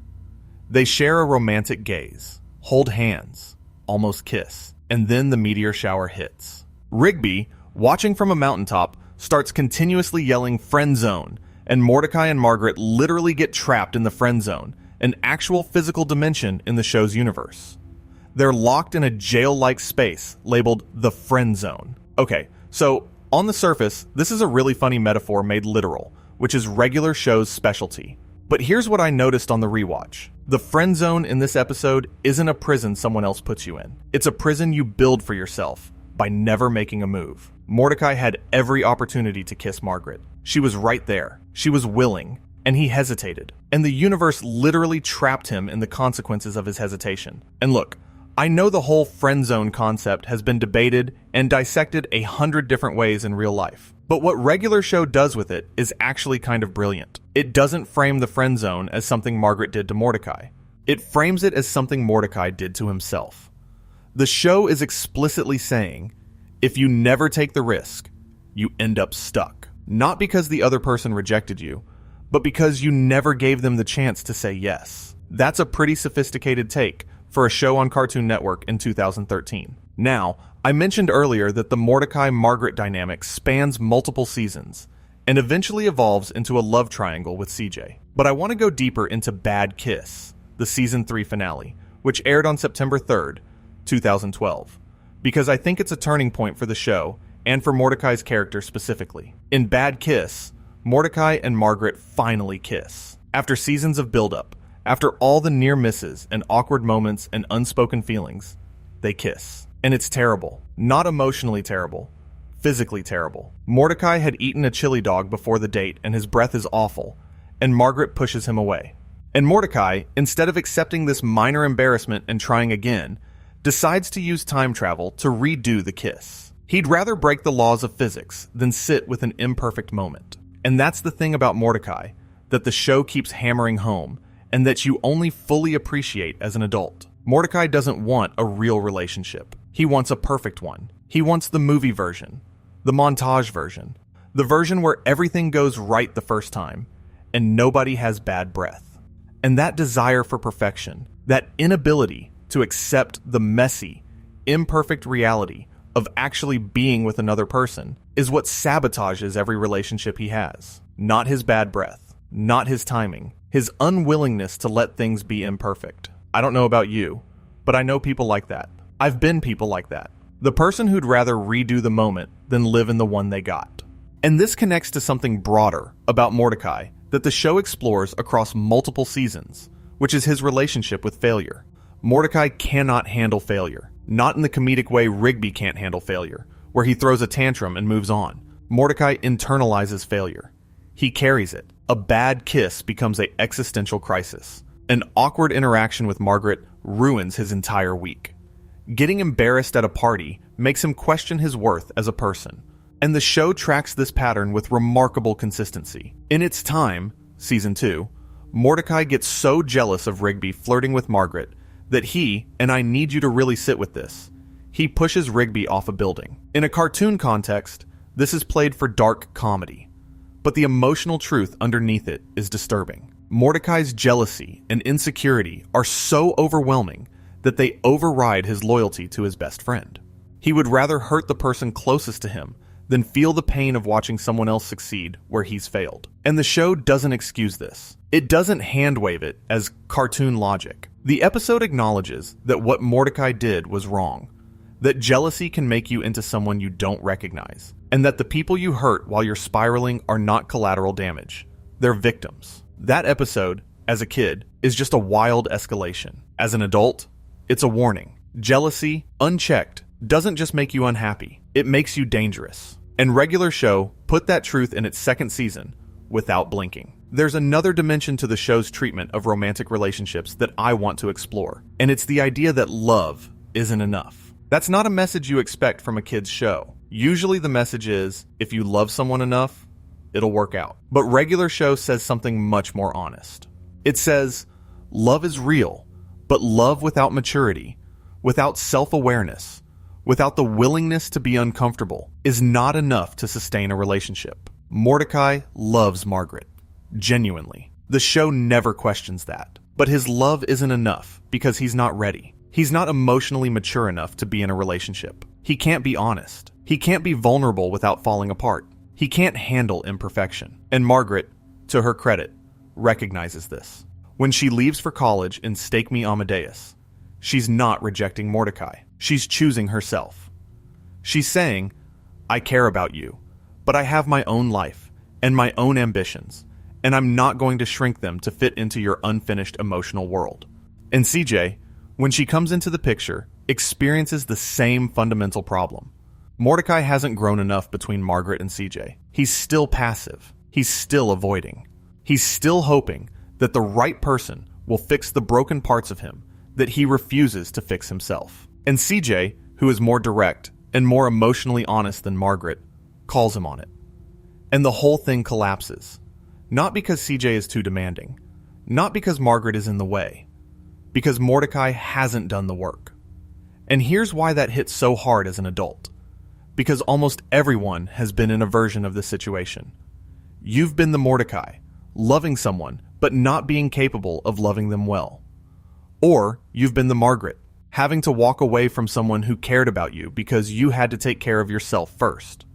Or you've been the CJ, watching someone you're with still be tangled up in feelings for someone else, and knowing that you deserve better, but hoping it'll change. These aren't cartoon problems. These are real problems. And Regular Show depicted them with more honesty than most live-action romantic dramas I've seen. The fact that the finale resolves this by having Mordecai end up with neither Margaret nor CJ, by having him marry someone entirely new after he's finally done the internal work, is the show's final statement on relationships. You don't find the right person by searching harder. You find them by becoming the right person. Mordecai had to stop being the guy from the park before he could be ready for the woman he'd spend his life with. And that woman isn't someone the audience knows, because the Mordecai who meets her isn't the Mordecai the audience knows either. He's the new version, the finished version, or at least the more finished version. Let me pivot to something that I think doesn't get talked about enough in Regular Show discussions, and it's the show's relationship with music as an emotional and narrative device. Because Regular Show uses music in a way that very few animated shows have ever attempted, and it connects directly to why the show hits different as an adult. The very first licensed song in the series appears in Caffeinated Concert Tickets, one of the earliest episodes, which aired on September 20th, 2010. Mordecai and Rigby are working overtime to earn money for concert tickets, and Working for the Weekend by Loverboy, released in 1981, plays during a montage of them mowing lawns and chugging coffee. And that song choice isn't random. Working for the Weekend is an anthem about enduring a job you don't love because the reward, the weekend, the freedom makes it bearable. And that's exactly what Mordecai and Rigby are doing. They're grinding through a job they hate for a moment of joy. But here's the dark irony the episode delivers. After all that work, after staying up for days, after sacrificing their health and sanity, Mordecai and Rigby finally get to the concert and immediately fall asleep. They worked so hard for the weekend that they couldn't enjoy it when it arrived. And that's not a kid's joke. That's a commentary on hustle culture that most adults would recognize instantly. How many times have you worked so hard to earn your time off that you were too exhausted to enjoy it? The show continued this pattern throughout its run. J.G. Quintel and his writers would record animatics using copyrighted songs for montage scenes, and then they'd actually get the licenses. That's how committed they were to the music being right. It wasn't placeholder stuff that got swapped out later. The music was integral to the emotional DNA of each scene. Death Punchies. Season 1, Episode 4, features a training montage set to You're the Best Around from The Karate Kid. Rigby is training in Death Kwon Do to beat Mordecai at Punchies, and the song choice transforms a silly cartoon training sequence into something that feels genuinely cinematic. And I think the reason this matters, the reason the music hits different as an adult, is because these songs carry their own emotional weight, independent of the show.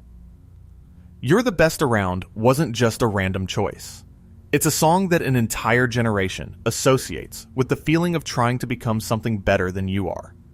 And when you hear it in the context of Rigby, this insecure dropout who's tired of losing, the song adds a layer of meaning that Rigby's animation alone couldn't convey. The song believes in Rigby, even when the show is about to undermine him for comedy. And that tension between the song's sincerity and the show's irony is something only an adult ear can fully hear. I want to go back to Benson for a bit because I don't think I've said enough about what his character means in the larger context of the show's themes about work and dignity. We talked about his backstory, about the stick hockey and the drumming. But there's another dimension to Benson that I think is even more heartbreaking, and it's his day-to-day existence at the park. Benson's job is to manage people who don't want to be managed. Every single day, he assigns tasks that don't get done. He sets expectations that get ignored. He makes threats he can't follow through on. Because, let's be honest, if Benson fired Mordecai and Rigby, the show would be over. And I think Benson knows that on some level. He knows he's trapped. He needs them more than they need him, because at least they have each other. Benson has his job and nothing else. And the show explores this in episodes where Benson tries to have a life outside the park. He has a neighbor named Audrey, who he's interested in, introduced in Weekend at Benson's, Season 3.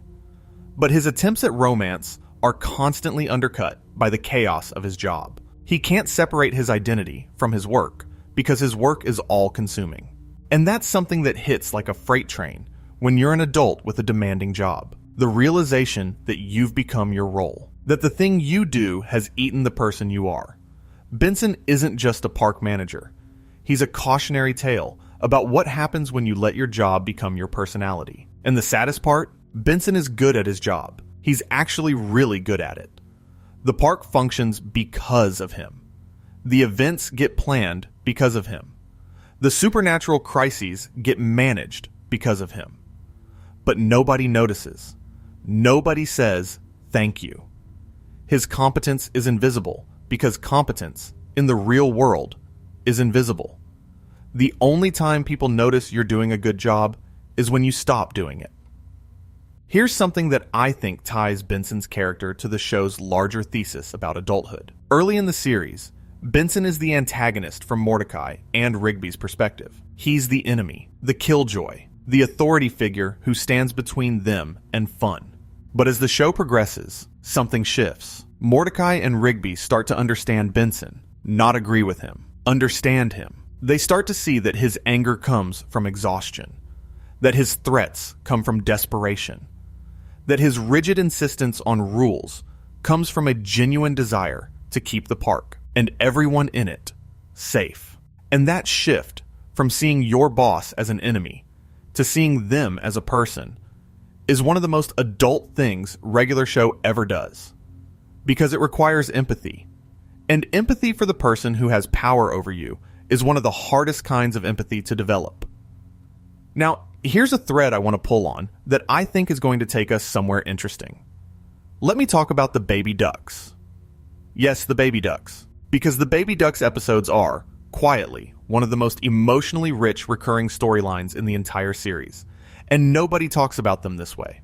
A Bunch of Baby Ducks first aired on June 6, 2011, as the 23rd episode of Season 2.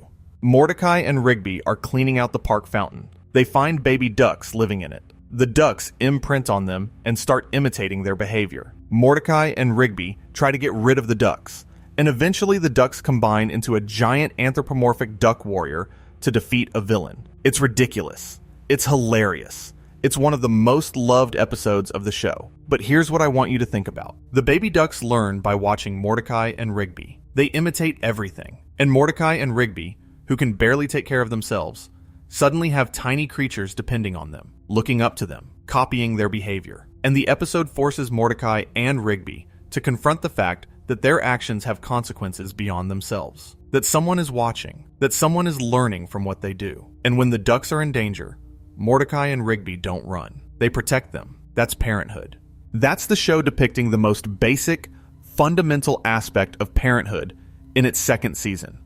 The realization that your behavior isn't just about you anymore, that there are small beings in the world who will become what you show them how to be. And Mordecai and Rigby rise to that responsibility in a way they've never risen to anything Benson has asked of them. Because the motivation is different.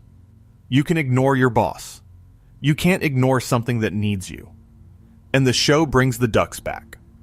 A Bunch of Full-Grown Geese is the sequel, where the park is invaded by aggressive geese and the now-grown ducks return to help. And then, Brilliant Century Duck Crisis Special takes it to an absurd extreme with a space battle over merchandising rights. But underneath all the escalation, the emotional core remains. The ducks remember Mordecai and Rigby. They come back for the people who took care of them, and Mordecai and Rigby are proud of what the ducks became. That's not a gag. That's a relationship. The baby duck's trajectory is actually a microcosm of the entire show's approach to character development. Start ridiculous.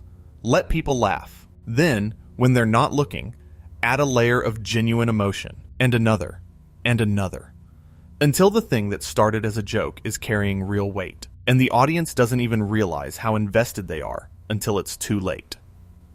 Let me talk about something darker now. I want to talk about the way regular show handles violence and death, because I think this is an area where the show's adult sensibility is most apparent and most underappreciated. People die in regular show, a lot, and they die in ways that range from cartoonishly absurd to genuinely unsettling. The sheer body count across 8 seasons is remarkable for a show that aired on a network marketed at children.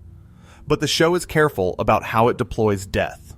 It uses it differently in different contexts, and that variation is key to understanding why the show works. Some deaths are played for comedy. Muscle Man's dad gets mauled by a bear he put a cactus under. That's absurd. That's funny in a dark, unexpected way. And the show uses that absurdity as a doorway. You laugh at the circumstances, and then the show blindsides you with the emotional aftermath. Muscle Man at the funeral. Muscle Man learning his dad lied about being a trucker. The laughter becomes a trap, and suddenly you're feeling something you didn't consent to. Other deaths are played straight. Pops' death at the end of the series isn't funny. It's not meant to be. It's tragic and beautiful and inevitable, and the show gives it the weight it deserves. The contrast between these two approaches, the comedic death and the sincere death, creates an emotional range that most animated shows never achieve.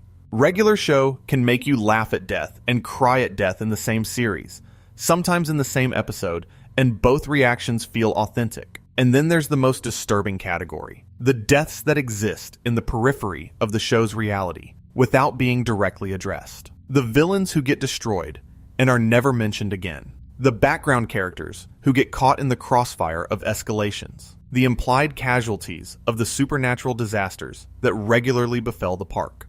The show never dwells on these, but as an adult, you notice them. You notice that the park exists in a world where cosmic violence is routine, where people and creatures are regularly destroyed, and everyone just moves on. And that, uncomfortably, is how the real world works too. Bad things happen, people are affected, and then Monday comes and you go back to work and set up the chairs. Okay, I need to talk about The Real Thomas, the Season 6 special, because this episode is one of the wildest tonal swings the show ever attempted, and it works beautifully. Thomas was introduced as the park's intern. Quiet, unassuming, kind of boring. The most normal character in a show full of extraordinary ones. And then the show reveals that Thomas is actually a Russian spy named Nikolai, sent to infiltrate the park and steal it for Russia using massive rockets. On its face, this is a goofy Cold War parody. A spy infiltrating a city park is inherently ridiculous. But the episode earns its emotional beats because the friendships Thomas formed at the park were real. Even though his mission was fake, his connections weren't. And when he decides to double-cross his handlers to protect his friends, that choice costs him everything. He goes into hiding. He's gone from the show. The guy you thought was just the boring intern turns out to be the most complex character in the room. And by the time you realize it, he's already gone. And I think that resonates differently as an adult, because you've met people like Thomas. People who seemed ordinary, who you took for granted, who were carrying something much bigger than you realized. And by the time you found out who they really were, they were already out of your life. There's also something to be said about Regular Show, the movie, which was released digitally on September 1st, 2015, and directed by Quintel himself. The film uses a time travel plot where a device called a time nodo threatens to erase the timeline, and it's all traced back to something Mordecai and Rigby did in high school. And the movie does something that the series had been building toward, but never directly stated. It shows that Mordecai and Rigby's friendship was always complicated. Even in high school, there were tensions. Even before the park, before the supernatural stuff, these were two people who loved each other and struggled to coexist. And the film's villain, their former science teacher, weaponizes the very tensions in their friendship. He exploits the gap between who they are and who they wish the other person was. That's heavy stuff for a Cartoon Network movie. The idea that the thing that makes your friendship strongest, your history, is also the thing that makes it most vulnerable. Because the people who know you best are the people who know exactly where to hurt you. And Regular Show explored that, not just in the movie, but throughout the series. Let me circle back to something I touched on when we were talking about the show's place in the Cartoon Network renaissance, because there's an angle I didn't explore, and I think it matters. Regular Show premiered just 5 months after Adventure Time, on September 6th, 2010. That timing matters, because it means these two shows were developing simultaneously, and they ended up occupying complementary spaces in the animation world. Adventure Time was the one that pushed the boundaries of what a cartoon could be aesthetically and narratively. It built worlds. It created mythologies. It went places no cartoon had gone before, and it got the recognition for that. Adventure Time was the prestige show, the critical darling, the one that launched 1,000 video essays about the meaning of the Ice King's backstory. Regular Show was doing something equally important, but much less flashy. It was pushing the boundaries of what a cartoon could feel, not in terms of world building or lore, but in terms of emotional authenticity. The feelings in Regular Show are small, specific, and real. The anxiety of calling someone you like. The humiliation of being bad at something in front of people. The frustration of being underestimated by someone who's supposed to be your friend. These aren't epic feelings. They're Tuesday feelings. And rendering Tuesday feelings with the same care and attention that Adventure Time gave to Cosmic Tragedy, that's a different kind of ambition. And I think it's one that becomes more visible the further you get from the show's original airing. The Cartoon Network Renaissance also included shows like Steven Universe, Gravity Falls, and Over the Garden Wall. And each of these shows brought something unique to the table. Steven Universe explored identity and belonging. Gravity Falls explored mystery and family. Over the Garden Wall explored loss and mortality through fairy tale imagery. But Regular Show, I keep coming back to this, was the one that explored ordinariness. The one that said, your life doesn't have to be a grand adventure to be meaningful. Your struggles don't have to be epic to be valid. Mowing a lawn and setting up chairs and trying to talk to a girl at a coffee shop, those things matter. They matter as much as any quest or prophecy or cosmic battle, because they're yours. I want to pause on that for a second, because I think it's the most important thing I've said in this entire video. Regular Show validated the ordinary. In an era of animation that was reaching for the extraordinary, Regular Show looked at the most mundane aspects of young adult life and said, this is worth taking seriously. This is worth 8 seasons. This is worth 244 episodes. The story of 2 guys at a park who gradually learn to be better people is enough. It's more than enough. And you know what? While we're on the topic of the show's uniqueness, let me talk about something that I think contributes enormously to why Regular Show feels the way it does. And it's the pacing. The episodes are 11 minutes long. 11 minutes. That's it. And within that 11 minutes, the show has to introduce a situation, escalate it into something supernatural, resolve it, and deliver emotional resonance. That's an incredibly tight format. And the discipline that format imposes on the storytelling is a huge part of why the show works. Because here's the thing about 11 minutes. You can't waste time. Every line has to serve a purpose. Every joke has to advance the plot or deepen a character. Every moment of silence has to earn its space. And regular show is ruthlessly efficient in how it uses its time. An episode like Excellent takes you from comedy to hospital drama to Rocky-style training montage to emotional payoff in 11 minutes. Trucker Hall of Fame takes you from a Father's Day phone call to a death notification, to a road trip to a revelation about a father's lie in 11 minutes. The compression of emotion into that tight format is what gives the show its particular power. You don't have time to prepare for the emotional gut punch. It arrives before you've finished laughing. And I think the 11-minute format actually serves the hits different as an adult theme perfectly. Because as an adult, you're watching these episodes faster than you did as a kid. You're probably binging them. And the cumulative effect of episode after episode, each one carrying its own tiny emotional payload, creates this overwhelming sense of life passing. You're watching these characters live, years of their lives, in a few hours of your viewing time. And the speed of it, the relentlessness of it, mirrors the way actual life feels when you're older. Weeks that felt like months when you were a kid now feel like days. Seasons change before you've processed the last one. And regular show, in its 11-minute episodes, captures that acceleration. Before you've fully processed Stake Me Amadeus, you're already watching the CJ episodes. Before you've processed Muscle Man's dad dying, you're already watching his wedding. Time doesn't wait for you to catch up. In the show or in life, there's another structural element I want to talk about, and it's the way the show handles its multi-episode arcs versus its standalone episodes. Regular show is primarily episodic. Most episodes can be watched independently, but there are threads that run through the entire series, relationships that evolve, callbacks that accumulate, status quo changes that stick, and the interplay between the episodic format and the serial threads creates a texture that's unique to this show. A standalone episode like Trash Boat, Season 3, Episode 24, where Rigby legally changes his name to Trash Boat because he thinks it sounds cool and then immediately regrets it, is funny in isolation. It doesn't require any context. But when you've watched the whole series, when you know about Rigby's insecurity, and his need to be cool, and his desperate desire to be taken seriously, the episode takes on a deeper meaning. Rigby doesn't change his name because he actually thinks Trash Boat is a good name. He changes it because he wants to be different. He wants to stand out.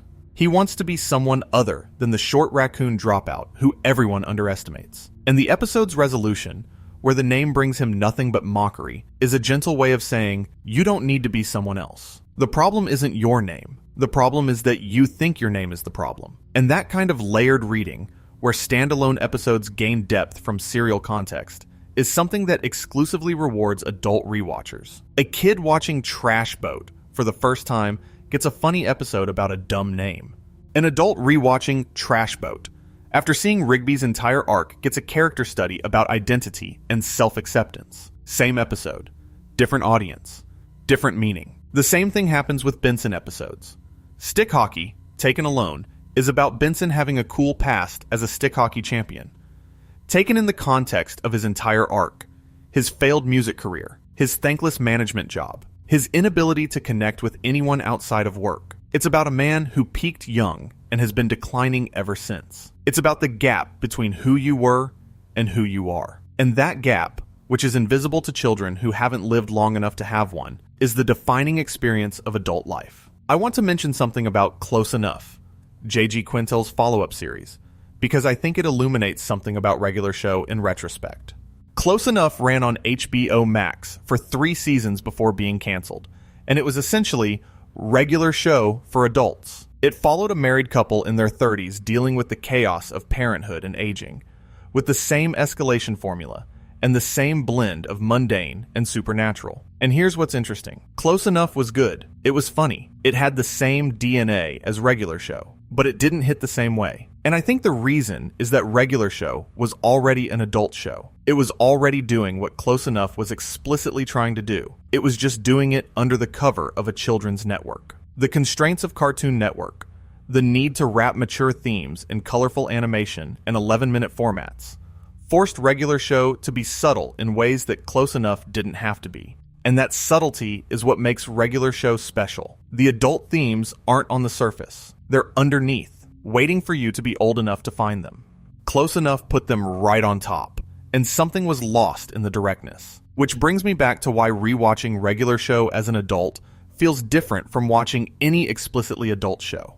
It's the discovery. When you watch BoJack Horseman or Rick and Morty or any show that's openly about adult themes, you know what you're getting into. The depth is advertised. But when you go back to Regular Show, a show you first watched when you were young, and you find these layers that you missed, that's a different experience entirely. It's personal. It's your growth that unlocked the meaning. And that makes it feel like the show is talking to you specifically, because in a way, it is. It's talking to the person you became since the last time you watched it.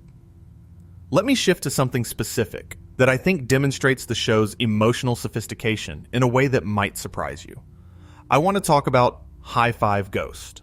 Because High Five Ghost is maybe the most underexplored main character in Regular Show discourse, and his story contains one of the show's most beautiful subplots. For most of the series, High Five Ghost is Muscle Man's sidekick. He's the quiet one. He high-fives people, which is literally his name and his thing.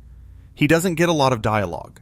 He doesn't get many spotlight episodes. He's there, but he's in the background. And as a kid, you barely notice him. But then Season 5 gives us the postcard, and everything changes. The episode reveals that 4 years ago, High Five Ghost met a woman named Celia at a cafe. They connected immediately. They had everything in common. And then Celia told him she was leaving for Prague to continue her studies. Neither of them had a phone, so the only way to stay in touch was via postcard. And they made a deal. If they were both still single in 4 years, they'd pick up where they left off.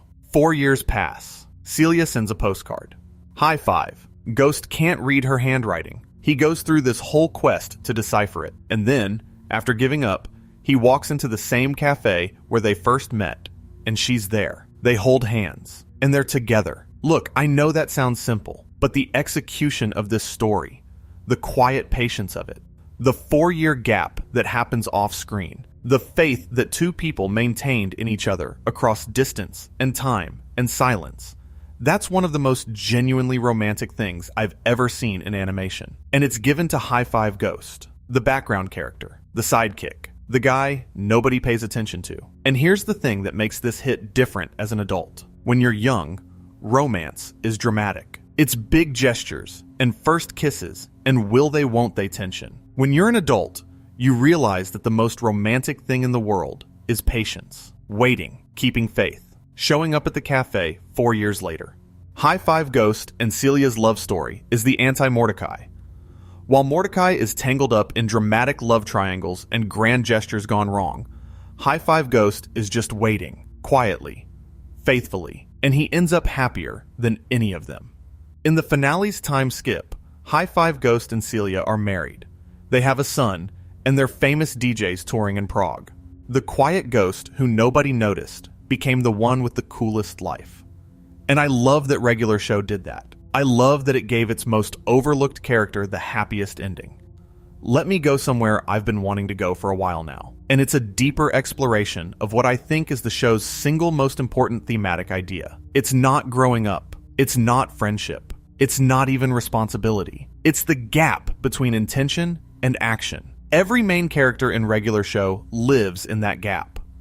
Mordecai intends to ask Margaret out, but can't make himself do it. Rigby intends to be responsible, but can't resist the shortcut. Benson intends to be patient, but can't control his anger. Pops intends to understand the world, but can't process its cruelty. Muscle Man intends to be emotionally open, but can't drop his defenses. Skips intends to protect people, but can't prevent loss. Every character knows what they should do, and every character struggles to do it. And the escalation formula is what happens when that gap gets too wide. When the distance between what you intend and what you do becomes so vast that the universe intervenes. The supernatural in regular show isn't magic. It's consequence. It's the universe saying, you knew what you were supposed to do, and you didn't do it. And now, here's a demon. And that is so adult, it almost hurts. Because as a kid, the gap between intention and action isn't something you're aware of. You don't have enough experience to know that wanting to be better and actually being better are two completely different things. But as an adult, you live in that gap. You know you should call your parents more. You know you should exercise. You know you should tell the person you love how you feel. You know. You intend to. And the gap between knowing and doing is where most of your regret lives. Regular show didn't just depict that gap. It made it the engine of every single episode. And that's why, when you come back to this show as an adult, the escalations don't feel random anymore. They feel inevitable. Of course there's a demon. Of course the park is on fire. Of course reality is collapsing. You didn't set up the chairs. What did you expect? I think about a specific recurring element that embodies this theme perfectly, and it's Benson's catchphrase, "You're fired." He says it constantly, and Mordecai and Rigby are never actually fired. The threat is empty. And as a kid, that's just a running gag. Benson yells, "Nothing happens. Everyone moves on." But as an adult, that empty threat is one of the saddest things in the show. Because Benson can't follow through. Not because he doesn't want to, but because firing them would mean admitting that his authority is insufficient. That he's lost control. That the people he's responsible for don't take him seriously enough to be afraid of consequences. Every time Benson says, "You're fired," and doesn't mean it, he's dying a little inside. And the show knows that. The show has always known that. I want to take a moment to talk about something the show does that I think is criminally underrated. And it's the way it handles time. Not just in the time travel episodes, or the finale's time skip. I mean the general passage of time within the show's universe. Regular Show is one of the few animated comedies that acknowledges the passage of time within its own continuity. Characters reference past events. Relationships evolve. The status quo actually changes. Mordecai and Margaret don't just repeat the same will they won't they loop forever. They date. They break up. She leaves. She comes back. Things are different. CJ enters the picture. The dynamic shifts. Rigby goes back to school and graduates. Muscle Man proposes and gets married. Thomas turns out to be a spy and disappears. These aren't reset button stories. They're cumulative. And that accumulation is what gives the finale its weight. When you see the 25-year time skip, it doesn't feel like a gimmick. It feels like the natural continuation of a story that was always moving forward. And here's why that matters for the hits different as an adult conversation. When you're a kid watching an episodic cartoon, time doesn't matter. Each episode is a self-contained experience. But when you're an adult watching a show that acknowledges the passage of time, you're forced to confront the fact that time passes for you too.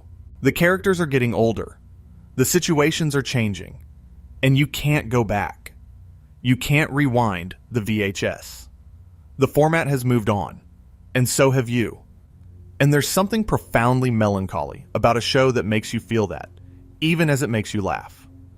Let me tell you about a moment that perfectly encapsulates this. In one of the later seasons, there's a scene where Mordecai and Rigby are sitting on the park steps, not doing anything in particular, just sitting. And Mordecai says something along the lines of recognizing that things are changing. That the park isn't going to be like this forever. And Rigby, for once, doesn't have a joke.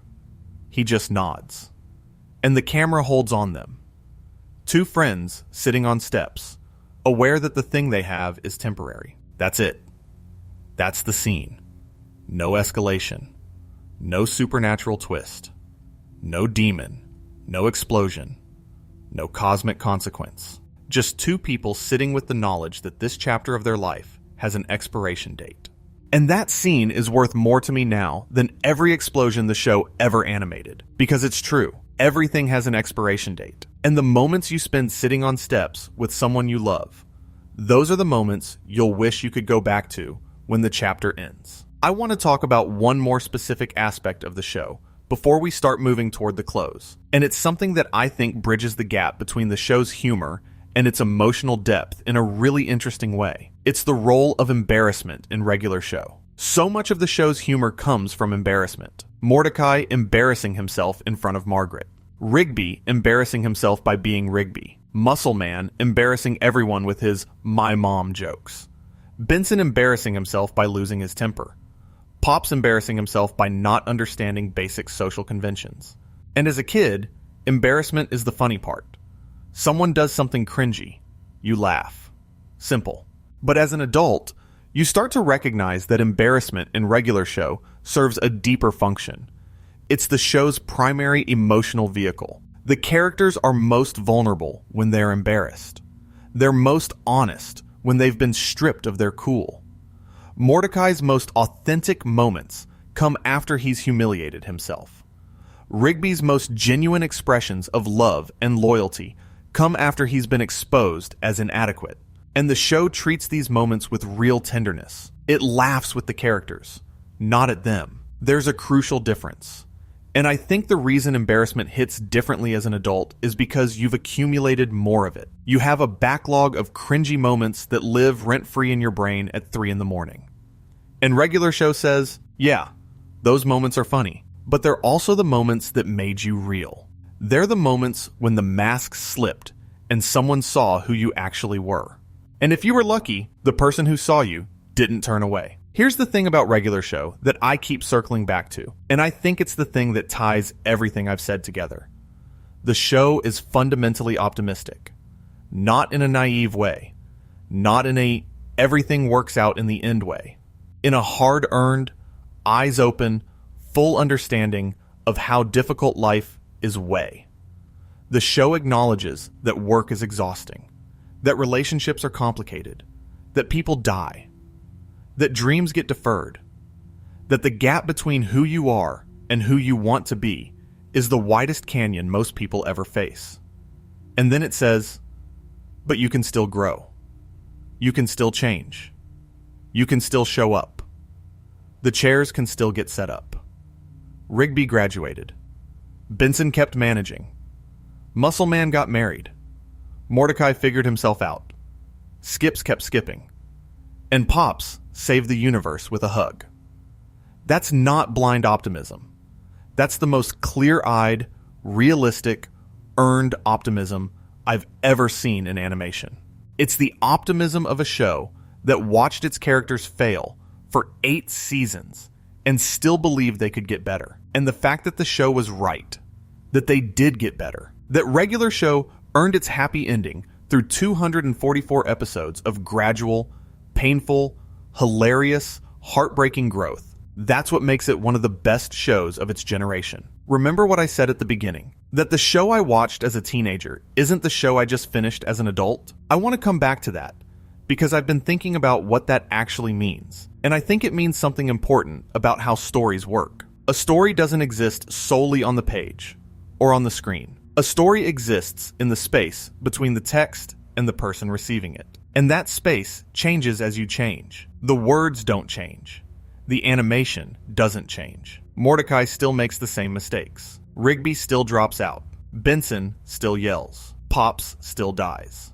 But you've changed. You've lived more. You've lost things and gained things and made choices that you can't take back. And all of that lived experience gets poured into the space between you and the show when you press play again. And regular show, more than almost any show I can think of, rewards that re-engagement. It was designed to. Quintel built these characters with layers that only reveal themselves over time, both the show's time and yours. The dropout is funny at 12 and heartbreaking at 26. The angry boss is annoying at 13 and completely relatable at 30. The sweet innocent guy is comic relief at 14 and a philosophical statement about the power of goodness at 25. The show was always all of these things. You just had to catch up.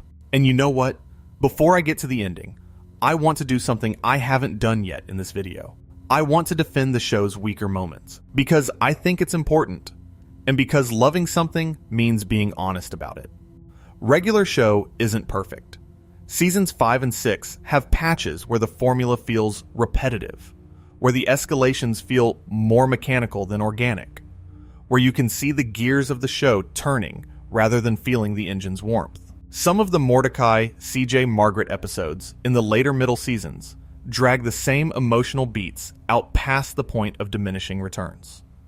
Mordecai makes the same mistakes multiple episodes in a row, and even though that's realistic, even though that's how people actually work, you're watching a show, not living a life, and your patience has limits. And some of the one-off episodes in the middle seasons are forgettable. That's inevitable in a show with 244 episodes. Not every concept can be excellent or skip story. Some of them are just fine, passable, 11 minutes that come and go without leaving a mark. But here's the thing, and this is something I didn't fully appreciate until this rewatch. The weaker episodes serve a purpose in the larger narrative. They're the mundane.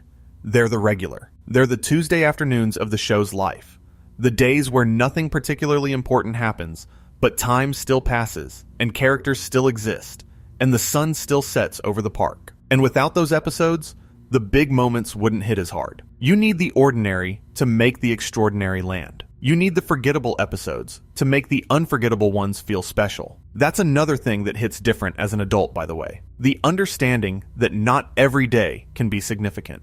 Not every experience can be meaningful. Some days are just days. Some episodes are just episodes. And the ability to be at peace with that, to find contentment in the unremarkable, is one of the last lessons of adulthood.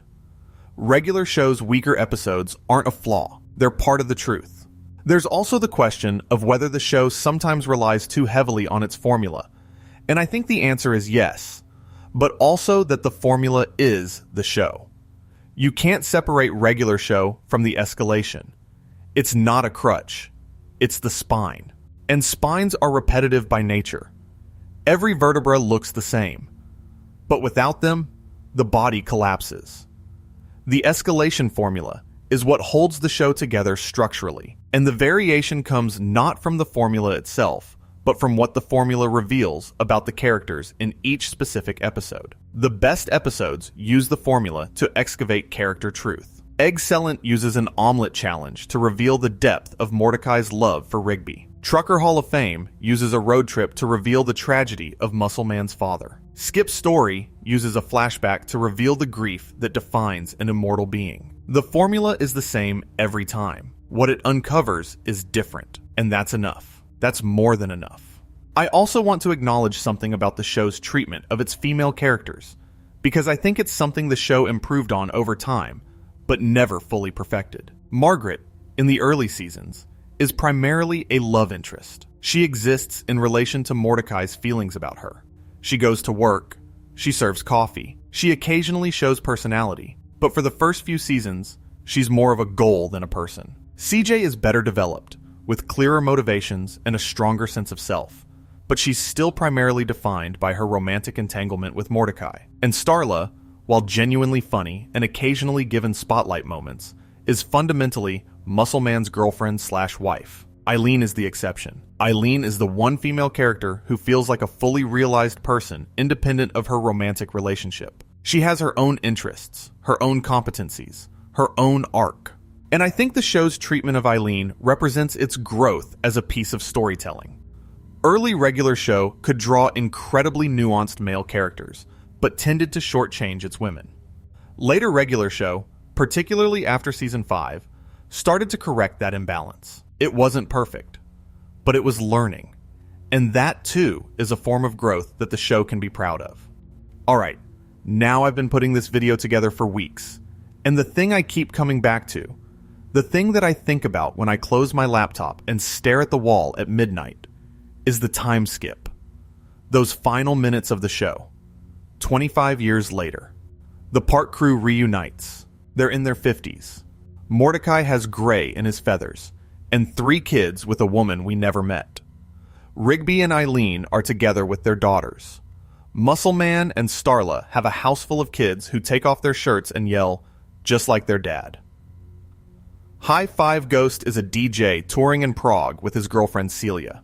Skips is exactly the same, because of course he is. And they all gather in front of 2 statues, one for Pops, one for Mr. Maillard, who died of old age sometime in the intervening years, and they take a photo together with their families, with the weight of 25 years of life that we didn't see. And the show holds on that image, that single, still image of people who grew up together, standing together again, older and different and alive. And I want to tell you what that image means to me, because I think that's the only honest way to end this. When I look at that photo, I don't see cartoon characters. I see the future. Not my future specifically, just the future. The inevitable truth that the people in your life right now, the ones you see every day, the ones you work with, the ones you love, the ones you fight with, the ones you take for granted, one day you'll stand next to them again after decades, and you'll realize how much time has passed.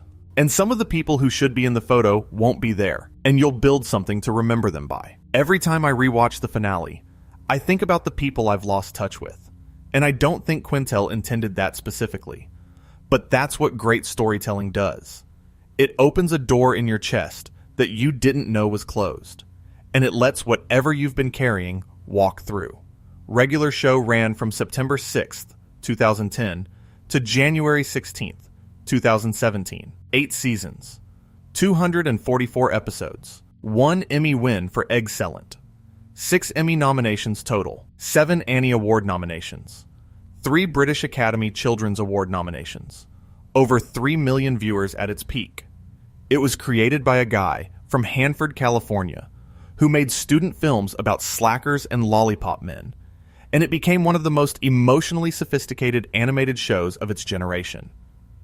And you know what the most regular show thing about regular show is? It ended. It didn't get canceled. It concluded. Quintel told the story he wanted to tell, and then he stopped. And the show's ending is about endings. About how nothing lasts forever. Not the park, not the crew, not even the universe itself. But the things you shared with the people you cared about, those leave a mark. Even after the VHS degrades.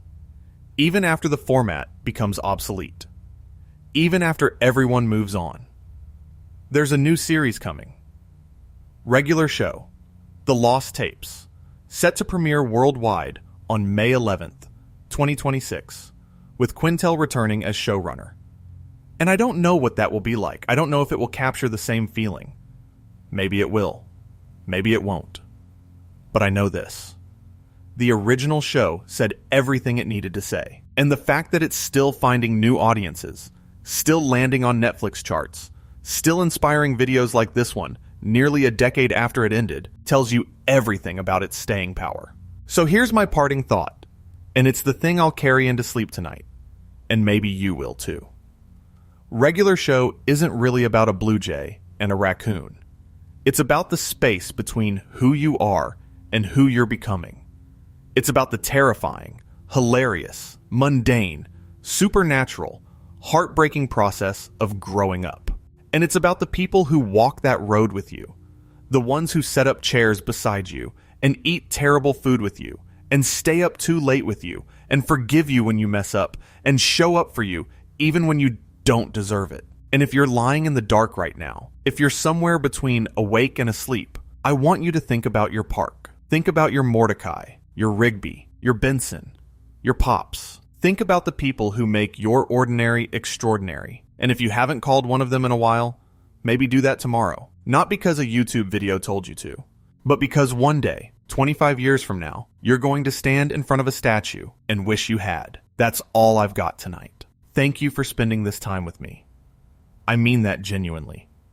Every single person who stays for these long ones, who settles in and lets the words wash over them, you're the reason I make these.